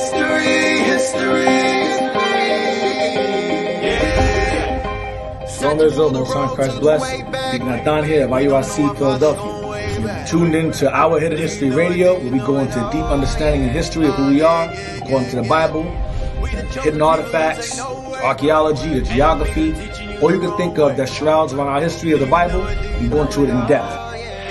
So Israel, like, subscribe, comment on our YouTube channel, Our Hidden History Radio. See you then. Shalom, Most High Christ bless. Do you know it? Do you know it? Oh yeah, oh yeah, yeah, yeah, yeah. Do you know history?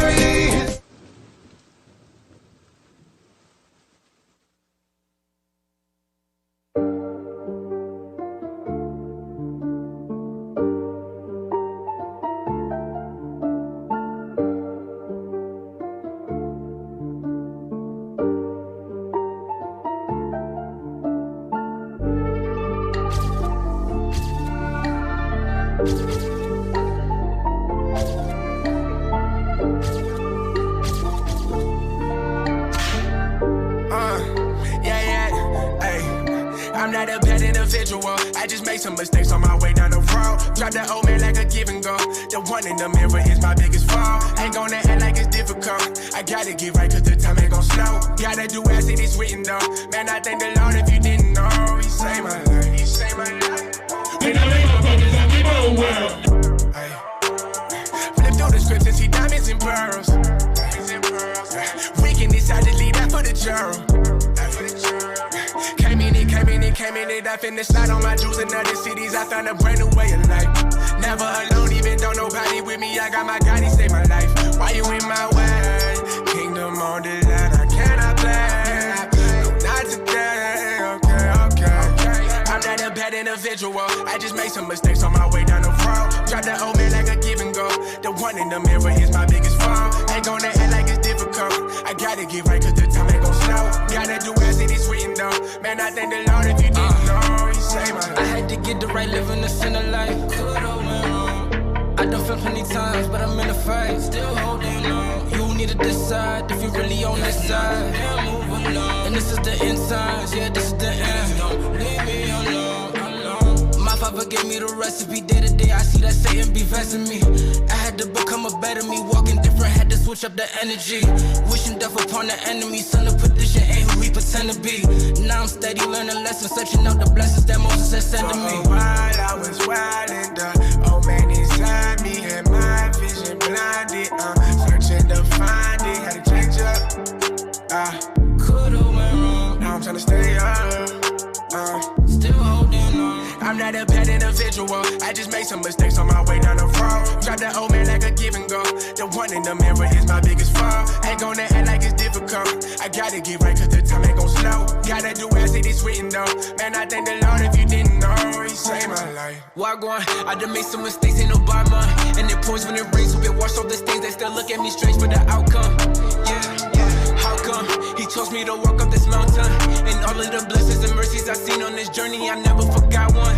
And all of a sudden it is what it was. And I'm seeing the suffering, I'm sick to my stomach. Betrayed him for nothing, divided the judgment. He raining out curses on dirty as dust. Now how can I function? I'm knowing the life that I live could lead to destruction. Kingdom is coming.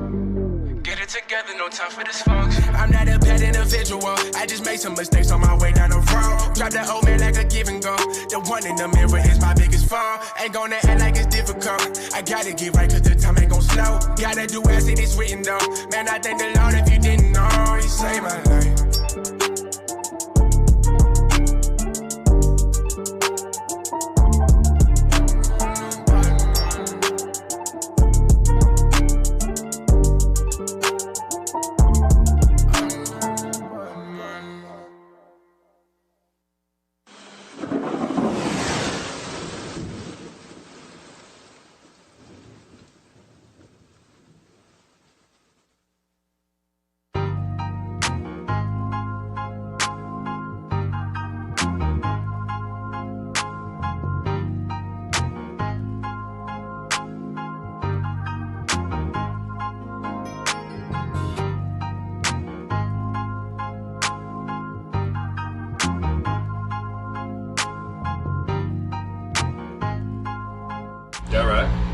I can't wait to marry you, this is coming from my heart. I'm in love with your soul, I felt that from the start. I found my other half, and never will we part. This a vow I'm making to you and God. Do I promise to love you? Do I promise to cleave to you? Am I gonna be faithful? Am I gonna be grateful? Yeah, yeah, yeah. Hey, so you coming down that aisle? Hey, you looking good in that pretty dress.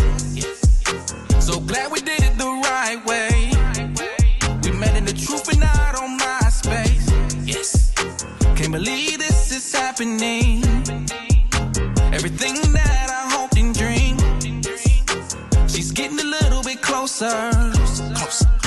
There's sex about it, make me wanna scream. Hey, you're everything I want and more. You're everything I was praying for. Yes, I thank the Most High for blessing me. Now we one flesh, just you and me. I can't wait to marry you. This is coming from my heart. I'm in love with your soul. I felt that from the start. I found my other half, and never will we part.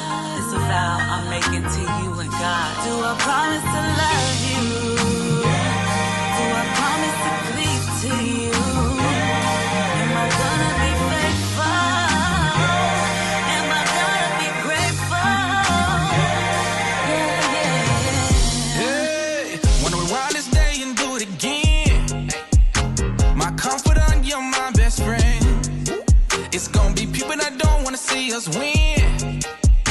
Sometimes you even gotta watch your king. Oh, it's about that time. Everybody wanna take a picture with the bride. Everybody pushing the groom to the side. I ain't push you that hard, boy, start crying. Hold up, man, it's our day. Can I please have my wife back? We done started late, but it's okay. We ain't proving now, this ain't the first date. Party hard with the DJ. Well, that food ain't free, better clean that plate. It almost was a perfect date. Then her grandma just slipped and fell. I'm looking around the room, cause we'll be laughing, it's going to hell. Oh, can't you tell? I'm so lucky to have you here. I'm so lucky you in my life. I'm so happy that you're my wife. Hold up, oh, can't you tell? I'm so lucky to have you here. I'm so lucky you in my life. I'm so happy that you're my wife. Hey. On this day, God made me the luckiest one in the world.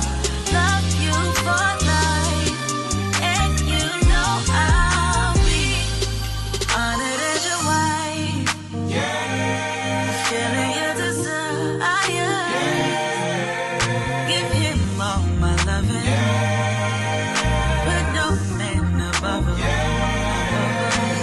I can't wait to marry you. This is coming from my heart. I'm in love with your soul. I felt that from the start. I found my other half, and never will we part. This is a vow I'm making to you and God. Do I promise to love you? Do I promise to cleave to you? Am I gonna be faithful? Am I gonna be grateful?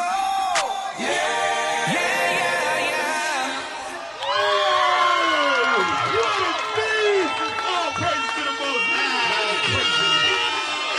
No place I'd rather be, y'all.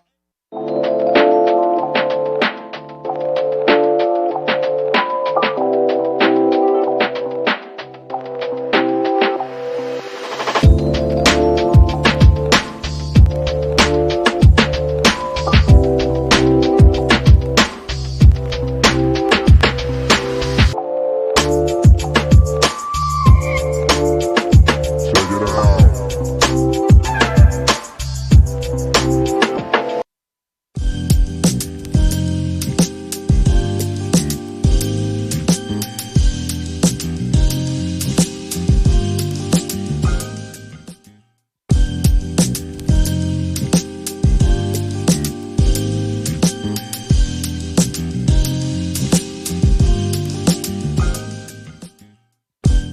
We're back from the break.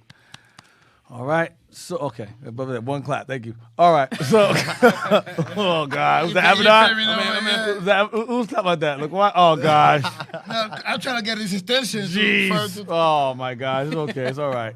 We're back from the break. Quick break. I'm trying to think if I should just... I'm trying to get the bum Anyone guy have attention. any comments regarding the class? Any questions regarding the class?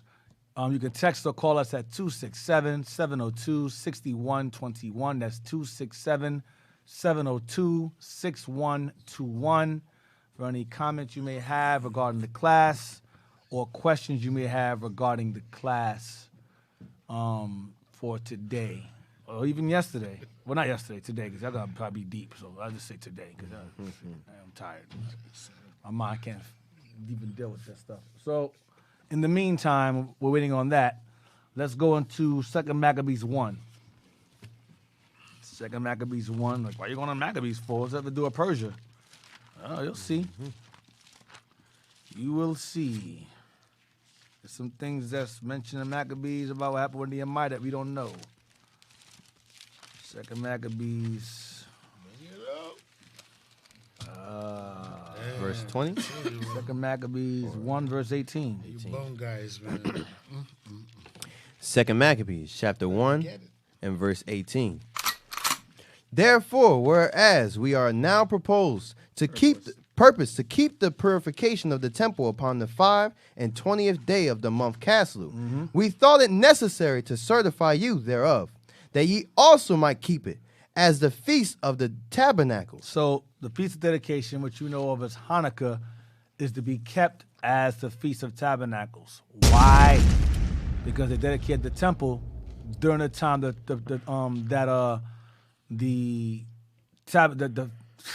temple was laid. The foundation was laid. They were purifying and sanctifying the temple at the same time of tabernacles. The temple has been dedicated multiple times. Solomon dedicated it. Hanukkah is not a one-day thing, not a one-time thing. It was done repeatedly. So when they rebuilt it and sanctified it, they were keeping tabernacles at the same time. So it was decreed based upon our victory against the Greeks and gaining back our access to the temple and cleansing it from what the Greeks did, that they keep the Feast of Dedication as tabernacles. Okay? Read 18 again. Yes, sir. Therefore, I'm going to say it again. The temple was dedicated multiple times. And when we built the temple again, and before the foundation was completely laid, we were keeping tabernacles while building and sanctifying the temple. The second one. Go ahead.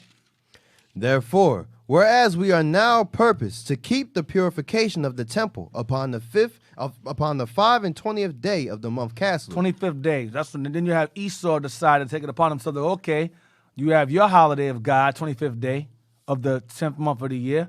I'll do the same, and I'll call it Christmas. That's a setup, bro. Exactly, the 10th month of the year. The 10th month of the year is December. Somebody like, what do you mean 10th month? That's the 12th month. No, it's not. It's 10th. That's why it's December. That's in decade. Decalogue, decimal, dec is 10.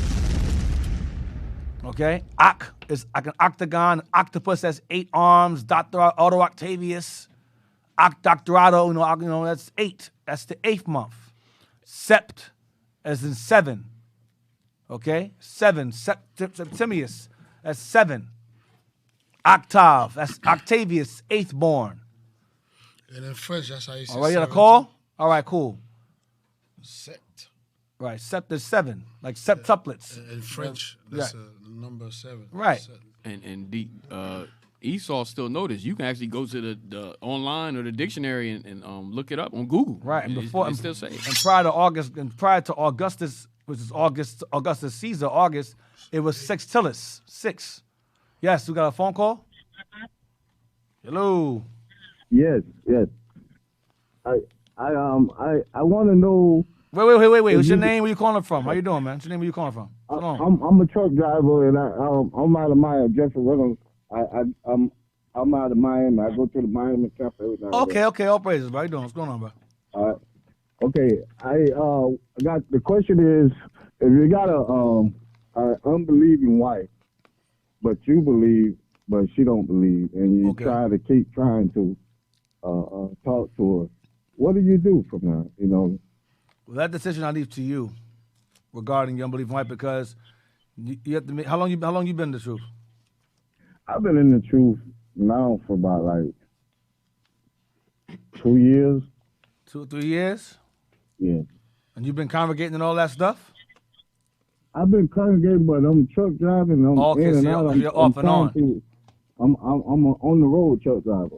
So you gotta make certain that you gotta make you gotta make certain that you're carrying yourself the way you're supposed to with your wife. So that way she sees the change in you. When she does see you, she sees that change. If she sees the same old you before the truth, then she's not gonna take it seriously. Right. And that'll be the reason behind why she will continue to be rebellious. But if she sees the change in you, and she sees you, you know, how you dress, how you speak, things that nature's changed, and she's still on some rebellious stuff, then the decision is yours as to what to do. You know. Right. that falls on you. But I'm not gonna tell you to get rid of your wife because sometimes it takes time. Sometimes they don't really believe that you believe, so they kind of rebel and go, this is a phase. You're just going through the motions. But when they really see that you're sincere and diligent in what you believe and what you know, well, let me tell you a little something. I was actually I was a minister, but I'm converted to. Right. Well, I converted. I found the truth. Right. In other words, I found the truth. I wear my fringes every day. Okay. Even now, I got our flyers. I pass them out here on the road. I'm passing them out. Okay. All praises. So,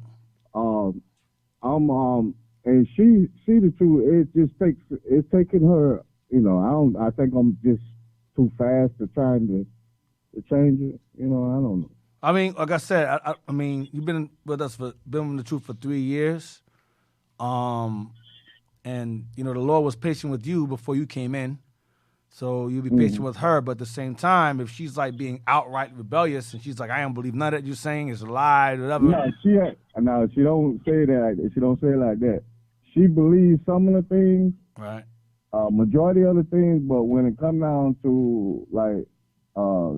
Last week she went to a birthday party, and I told her that we don't do that. And I showed it to her that I showed her the scriptures. I showed her our flyers that we have on birthdays. I went to some how did birthdays come about, and about the king and all so and Maccabees, and so it's like she don't. She still went. I don't. And it's like my son. He's my grandson, but he's my son adopted. And she takes him to things while I'm gone. Like right now, he might go to a Christmas party or whatever. And I tell her not to do this. You know what I mean? Yeah, but you're not there. Yeah, that's what I'm saying. That's a big issue. Also, you're not present. So they're left to their own devices when you're not present as well. That's kind of a bit of a. I'm not saying quit your job, but you got to consider also, finding a way to maybe be home more often because you're not really there to supervise or to maintain the order in the house that should be there in the first place. So that's a factor as well. And sisters are very emotional and they're very they're easily influenced. So. You can say one thing, but if you're not there to enforce it, they're gonna do what they can and when they want, because you're not there. Okay.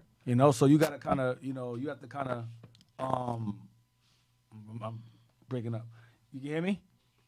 Yeah, I can hear you. You kind of have to, you're gonna have to really like consider making some changes or arrangements to maybe your line of work in terms of being home more often or something like that because you're away. As long as you're away, man, idleness is Satan's playground. So if she's home or and you're not there, you're at a disadvantage, bro. That's kind of falls on you at this point to kind of enforce what you want to be done in the house.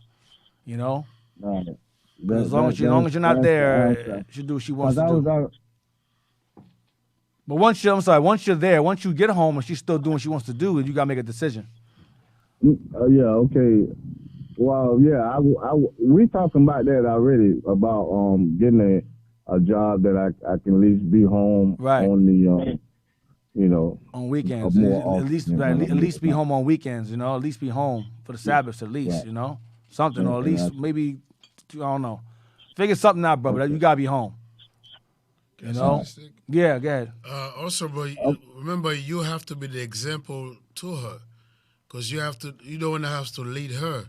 So when she see your example, you taking her, you leading her, then she'll follow. But like Deacon say, if you're not around to be that example to her, and she's talking to her worldly friends, her conversation is not going to be about the scriptures. So she has to be around people like-minded, you understand? So that would help her out. But like Deacon says, you have to be there to show that example. So you might have to change your schedule with your job, where you could be home, like Deacon says, every weekend or every other weekend. Right, give me Sirach 36 and 25. real quick. Oh, okay. Watch this. Let me just show you something real fast. Sirach, chapter 36 and 24. verse 24. Yeah. He that getteth a wife beginneth a possession. Right. So she's a possession. Go ahead, your wife. Go ahead. A help like unto himself. Right. And a pillar of rest. And a pillar of rest. Go ahead. Where no hedge is. Where there's no hedge. You're the hedge. The Lord, of course, the Lord is the hedge. But the Lord through you and the household is the hedge, the leader. Right? So where there is no hedge, you're not around. You're hardly there. Go ahead. There, the possession is spoiled. The possession is corrupted. It's easily accessible because you're not there. You understand? Okay. Go ahead. Yeah. And he that have no wife will wander up and down mourning. You can end up losing your wife at the same time. So that's why it's very important that the hedge has to be, you know, there have to be a hedge in the house. You know? 1 second. Give me Sirach 28 and 24. Sirach chapter 28 and verse 24. Look that thou hedge thy possession about with thorns. And you gotta keep your possession. You gotta make sure you have your possessions taken care of, protected, surrounded, which would be yourself. Order. Go ahead. And bind up thy silver and gold. Your possessions. Go ahead. And weigh thy words in a balance, and make a door and bar for thy mouth. So the point I wanted was, this is, look that thou hedge thy possession about with thorns. I mean, you have to have order, structure around the wife, because she's a possession as well. You understand? Right. So if you're not there, there's no head, there's no bind, there's no thorns, there's no hedge. Okay. She's just free at this point. She's idle. You know? Right. So once you're there, you can bring her to the school. Y'all can come to the school together. Y'all can learn, and she can be around people like-minded like herself, and she can learn from sisters, you know, why she can't do what she's doing. And if she ain't with it, and she's still rebellious, then you gotta make a decision. I can't make it for you. I won't tell you that, but you gotta make the decision. That's on you. I think you get what I'm saying. When I was going to school, like every day, I mean every Saturday I was going. It was like, you know, it was one time she said that she don't want to go. Why? She don't want to wear fringes. Why? You know, she think I'm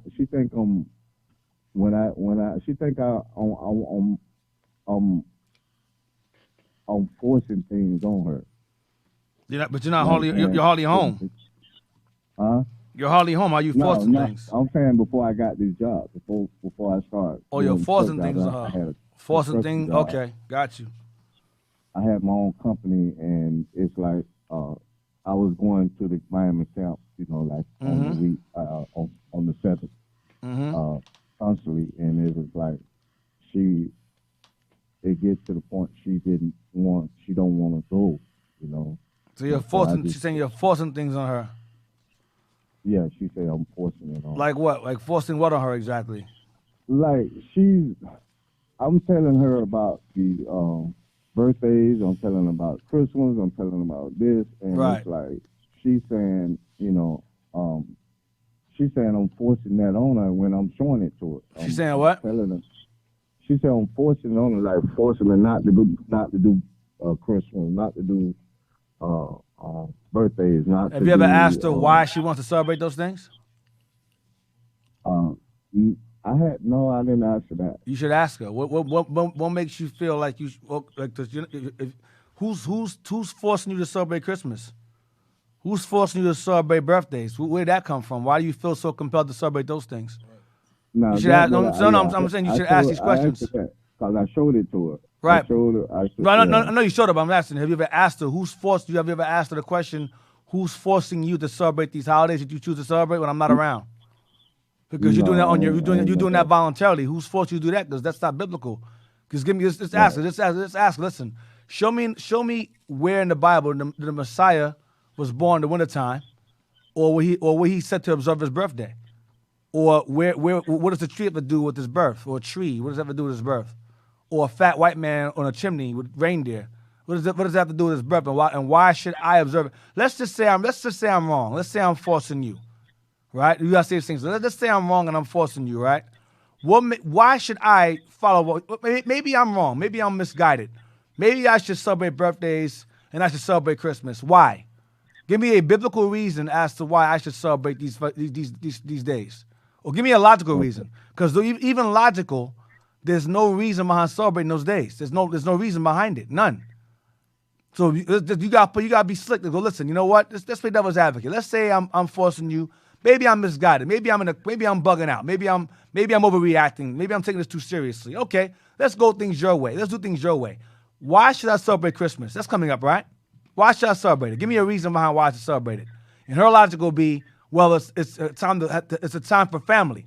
So we can't have a day together before Christmas as a family? What makes that day so important? We gotta do it that day. You gotta force her to understand that what she's doing is BS. It's a slave mentality that she has, because she's doing these things voluntarily on her own, to celebrate it. And if you ask the question, well, maybe I'm wrong. Maybe you're right and I'm wrong. So let's go your way. Why should I celebrate a birthday? Because let me give you an example of a birthday.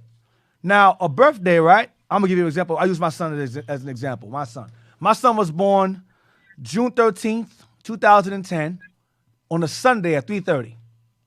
My firstborn son, right? Yeah. June 13th, 2010, on a Sunday at 3:30 p.m., right? That's when he was born. The following year, right? Is this still Monday? Is this still a Sunday? His birthday? No, it falls on a Monday now, right?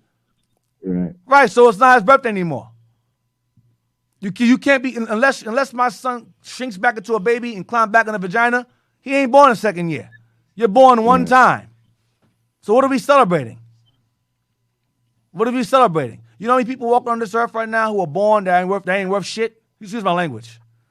Yeah. They ain't worth a damn. They walking around, they were a waste of nut. They should end up on someone's back somewhere on the tissue. They shouldn't even be on the earth. Your work, your birth should be celebrated based upon what you've done productively in this world. What you leave behind is celebrated. That's why our forefathers honored death over life, because your life don't mean a damn thing. What you do in your life and what you leave behind in your life, that matters in the eyes of God. Your birth don't mean nothing. We're born cursed. We're born in captivity. We're born to bills. We're born to suffer. We're living in this world ruled by our oppressor. What am I celebrating exactly? What is it to celebrate? You gotta ask these questions. We're being gunned down the street. We're in the ghettos. We're in the slums. We lost our identity. What are we celebrating exactly? What exactly?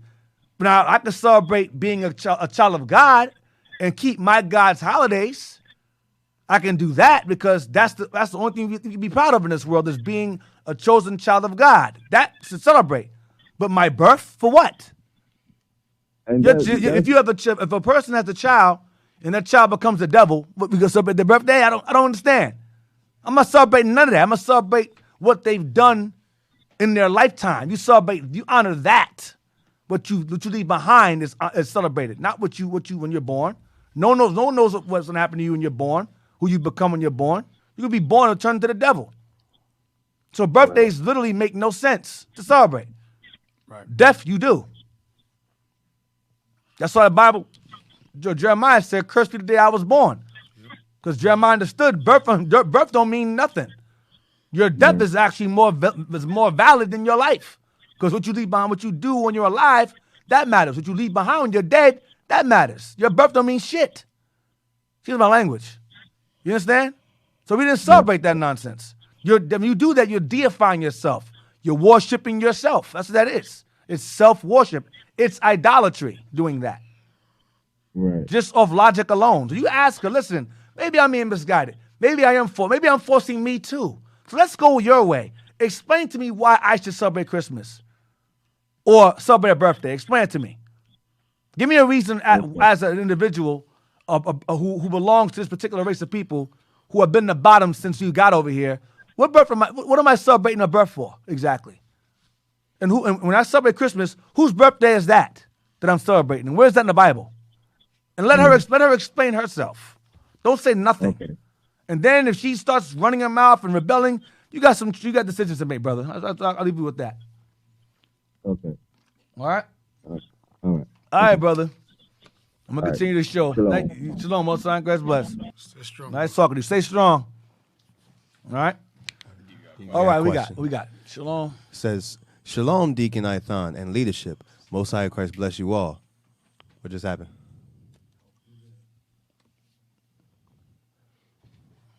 Most High in Christ bless you all on this wonderful class as always. Thank you for Nehemiah 8 and 6 on how to pray. However, I have a question about where it states in the Bible that we are to turn to the east to pray. Thank you, and all praise to the Most High. 1 Kings 8. Yes, sir.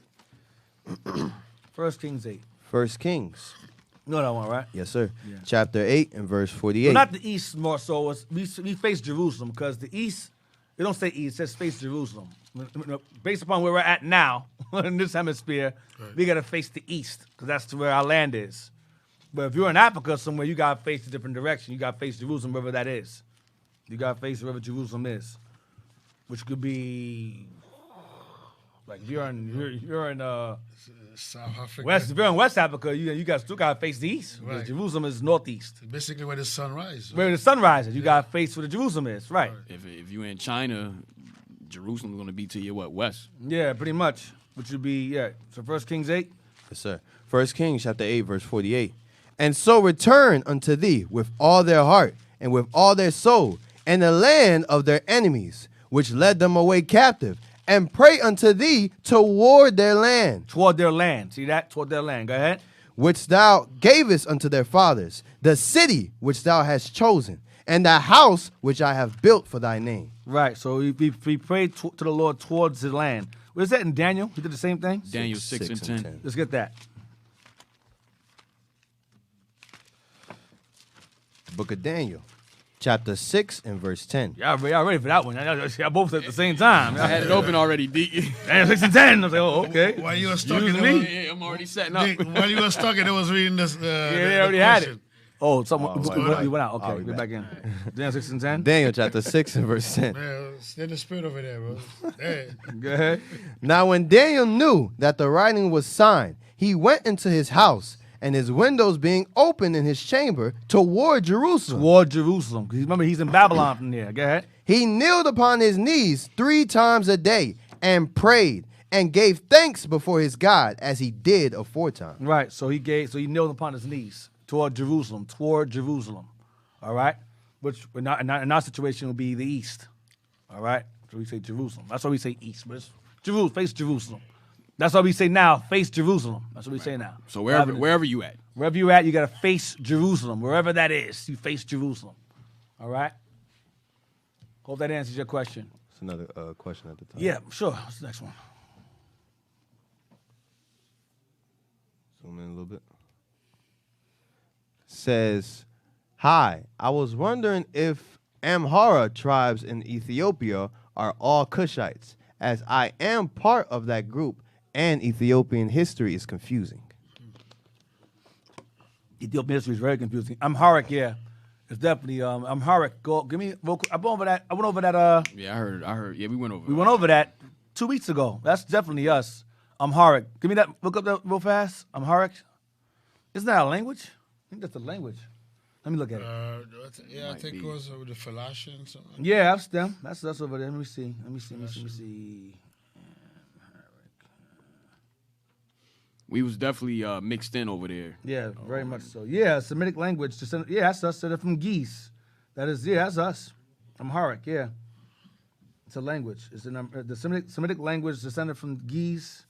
That is the official language of Ethiopia. Yeah, our people are definitely residing. Give me Zephaniah 3 and 10. Yes, sir. Regarding Amharic.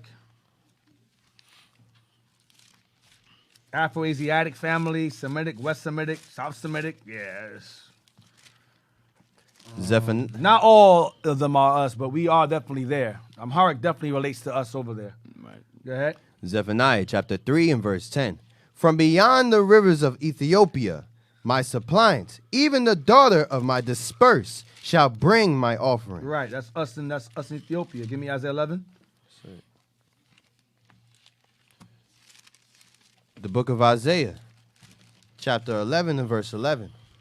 And it shall come to pass in that day that the Lord shall set his hand again the second time to recover the remnant of his people, which shall be left from Assyria and from Egypt and from Pathros and from Cush. Cush is Ethiopia again. It says here Amharic. It says Amharic language possibly originated as a result of pigeonization, which is communication between two groups.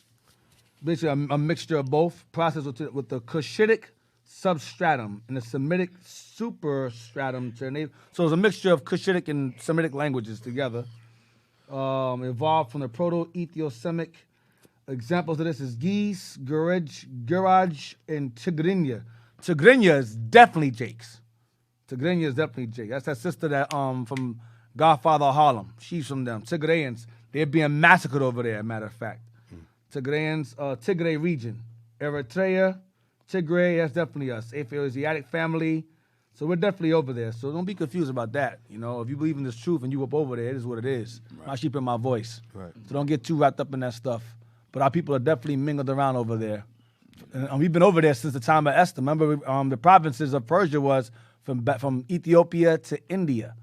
127 provinces. So Israel has been there since Babylon. We've been in Ethiopia for years. We got years. Acts 8 and 30. Acts 8 and 30. The Ethiopian eunuch came to keep Pentecost. Right. He came from there. Philip taught him. So he worked under Candace or Candace. He worked under her. So we're definitely over there. What did they say? It says Amhara is a tribe like Tigray. Right, Tigrayans, right. The Tigrayans is definitely Jake's over there. Undeniably so. Amharic is of Tigrayan, right. Tigrayan, it says that here too. That's what I found. Tigray region. Mm-hmm. The Spirit beareth witness. Yep. So just keep the commandments. Keep the commandments of God. You'll be all right. We're definitely over there. It is also spoken about the global diaspora of these regions. See that? It is also spoken about the global diaspora of these regions. We all over the damn place. That's definitely us over there. I say indefinitely. I'm not going to say all of them, but we up in there. That I will say. Any more? No, sir, not at the moment. All right. What time is it? 3:20. I might stop. We got a lot to read in that Maccabees. What was that, Maccabees? Let me look at it. Second Maccabees 1. We got a lot to read in that. I don't want to just stop in the middle of it. Let me see. Some good stuff right there, too. There's some good stuff in there. Yeah. I might have to stop. Sorry, D, we save it for later. You will save it for next week, because then that'll be the end of Persia leading into Greek. So I might, and yeah, that's why I made Persia long, because I hate Greek captivity. I hate it. I'm dragging it along because that thing is annoying. The names, the same name over and over and over and over again. And the things that they did to piss you off. Like. Right. But primarily, I know that. That's what Esau does. But just the names, the Ptolemy the first, Ptolemy the second, Ptolemy the third, Ptolemy the fourth, Ptolemy Philopator, Ptolemy Euergetes, Ptolemy it's annoying. But for y'all, I'll do it for y'all. We're going to stop there. Any more questions or comments you may have, y'all can post it up now. We got about 10 more minutes. If not, we'll conclude it, and we'll just make the announcements, 3:21. So if you have any questions or comments, I'll leave the floor open for you now. The number, again, is 267-702-6121. So that's 267-702-6121. Got any comments, questions, calls? You're more than welcome regarding the class.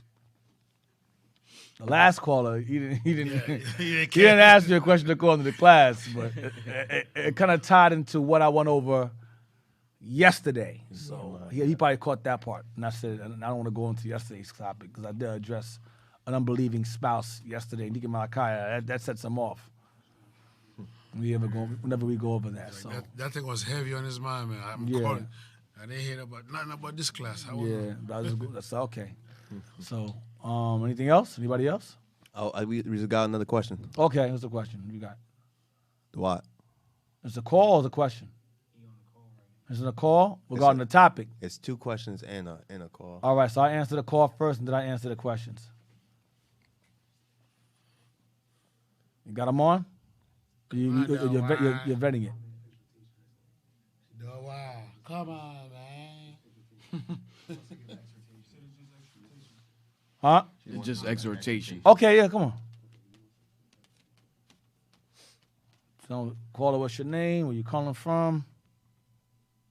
Shalom. Hey, Shalom, sis. Most on Christ bless. Where you calling from? What's your name? Where you calling from? Sister Kiana from the Chicago camp. Okay, all praises. How you doing, sis? All praises. I'm doing wonderful. I just wanted to get on here and exhort you all. thank you all for everything that you guys are doing. You guys are doing a great work waking up your people. Keep up the good work. I just want to thank you all for everything that you guys are doing. That's it. Well, all praises, sis. Well, I thank you. I appreciate the appreciation. Thank you very much, sis. All praises, sis. All praises. Thank you. Thank you. All right, what we got? What we got here? It says, this is from the same person that asked about the prayer. All right, these are the last two. Let's go. It just said, all praise to the Most High. Yes, that answers our question about how to pray and the direction to pray. Okay, it's an hour, so it's probably more than one person watching. Okay. Right. What happened? Oh, God. You guys are doing weird things over there. What's going on, brothers' hands, man? Brothers over there. It's lonely hands. Brothers ain't married. I said, let the lotion calm yourself down. Get the lotion and Hennessy and calm yourself. Where you at?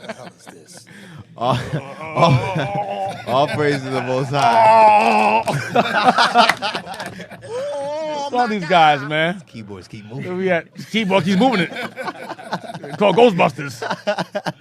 Damn. All praise to the Most High. And yes, that answers our question about how to pray and the direction to pray. We appreciate each of you and what do to in turn us of our... Sorry. Oh, God. Damn. Just please. I was getting it. I got it, Dick. I got it from here. Brother, come on, man. Do something. Y'all messed me up, man. Yo. That's your brother. I missed it, man. I got it. I got it from here, D. Almost made it through the whole You show. almost made it, man. All praises. All right, here we go. Your own brother messed you up, man. Damn. All praises. Take a look. It's in the book, man. Reading Rainbow, man. Go ahead. Read the comment. It says, all praise the Most High. And yes, that answers our question about how to pray and the direction to pray. We appreciate each of you and what do to inform us of our history.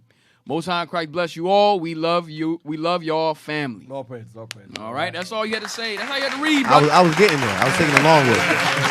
Long ride. Read the damn syllabus. Well, oh, dang. We got two more. Indeed. Okay, let's go. All right. Says, Shalom, Israel. No. It says May 30. Oh, the other one. Oh, God. Wait, that don't count. That don't count. They gave you two questions. It's the second question. Okay. All right. Yo, y'all messing me up over there, man. Damn. All right, y'all. So, shout outs to the IT team. I was about to say 18. What the hell is this? Shout outs to the IT team and shout outs to the breakfast team. All praise the Lord for y'all. That was a question. Another question? All right, another question. Oh, it's an actual question. Yeah, Why am I saying it again? So, shout outs to y'all. It says, Shalom. Oh, you about to get off? Nah, you got it, man. All right, I'm back. You're going to try you out again. We're back. man. We're back. Redeem All yourself. praises. He's back. All praises. Shalom, Most High Christ bless. What tribe is Luke from? Luke doesn't say. Doesn't say what tribe Luke was from. Then you got another one. Damn, they coming in, huh? Yeah. It says, Shalom, brothers. I've been in the truth since the pandemic first came in 2020. Okay. Prior to that, I never heard of IOIC, nor any teaching of this sort. Where in the New York City Oh, man. Come on, man. All right. vicinity do you have a school? I want to be in the presence of like-minded people. Rena C., New York City. Okay, well, we are in Mount Vernon, New York. You gotta go to the website and check us out. Go to the website, go to israelunite.org. Go to israelunite.org and go to the contacts, and you'll see the website where our locations are. We have one in New York. We have a headquarters, HQ in New York. You can go there and call first and foremost and get your information from there. But visit israelunite.org. Go to the contact section. You'll see we're located in New York. We have an HQ there, most definitely. All right. The last one. Yes. Says, Shalom, were the Vikings really black? Some, yes. Stay tuned. Some, yeah. Stay tuned. Vikings, pirates. You got some of that stuff. Yes. So yes, they were. Some, not all of them. Right. Some, not all of them. You got some niggas running around. Hey, my nigga. Hey, my nigga. Run that. 7 C's. Get this gold and whatever. That's my wrong. Oh my God. But yeah, we're gonna get into that in time. That's in time. All right. Just bear with us. All right. So Lord's will, we have more stuff for y'all. Abaddon, go ahead, man. Take it from here. Hey, Israel, let's give Deacon another hand for that class. Fire. All praise to the Most High. Class yesterday was fire, and he's back again on the Sunday. All praise the Most High. Israel, if you like what you see, do not forget to donate to IOIC.Philadelphia@IsraelUnite.org on PayPal, all right? You can also go back and watch the old episodes, everything that Deacon has covered on our YouTube channel. You can go to Our Hidden History Radio, all right? You'll find all the classes that Deacon has went over. Also, don't forget to donate to the Booster Club. Shout out to all the leadership that is in Ghana right now doing the work of the Lord. We got the deacons, the captains, Captain Joel. All praise to the Most High. Be safe out there, Godspeed. You can donate to the Booster Club at IOIC.fundraising@IsraelUnite.org. Once again, IOIC.fundraising@IsraelUnite.org. All right, that's it, Deacon. All right, so Lord's will. See y'all next week. Tune in. We're going to continue the Persian captivity and eventually lead into the great captivity. All right, so shalom. Most High Christ bless. See y'all next week. Shalom. Most High Christ bless.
Searching for the road to the way back. We don't know our father's going way back. Do you know it? Do you know it? Oh yeah. Oh yeah. We the chosen people, you say no way. Your enemies are teaching you the wrong way. Do you know it? Do you know it? Oh yeah.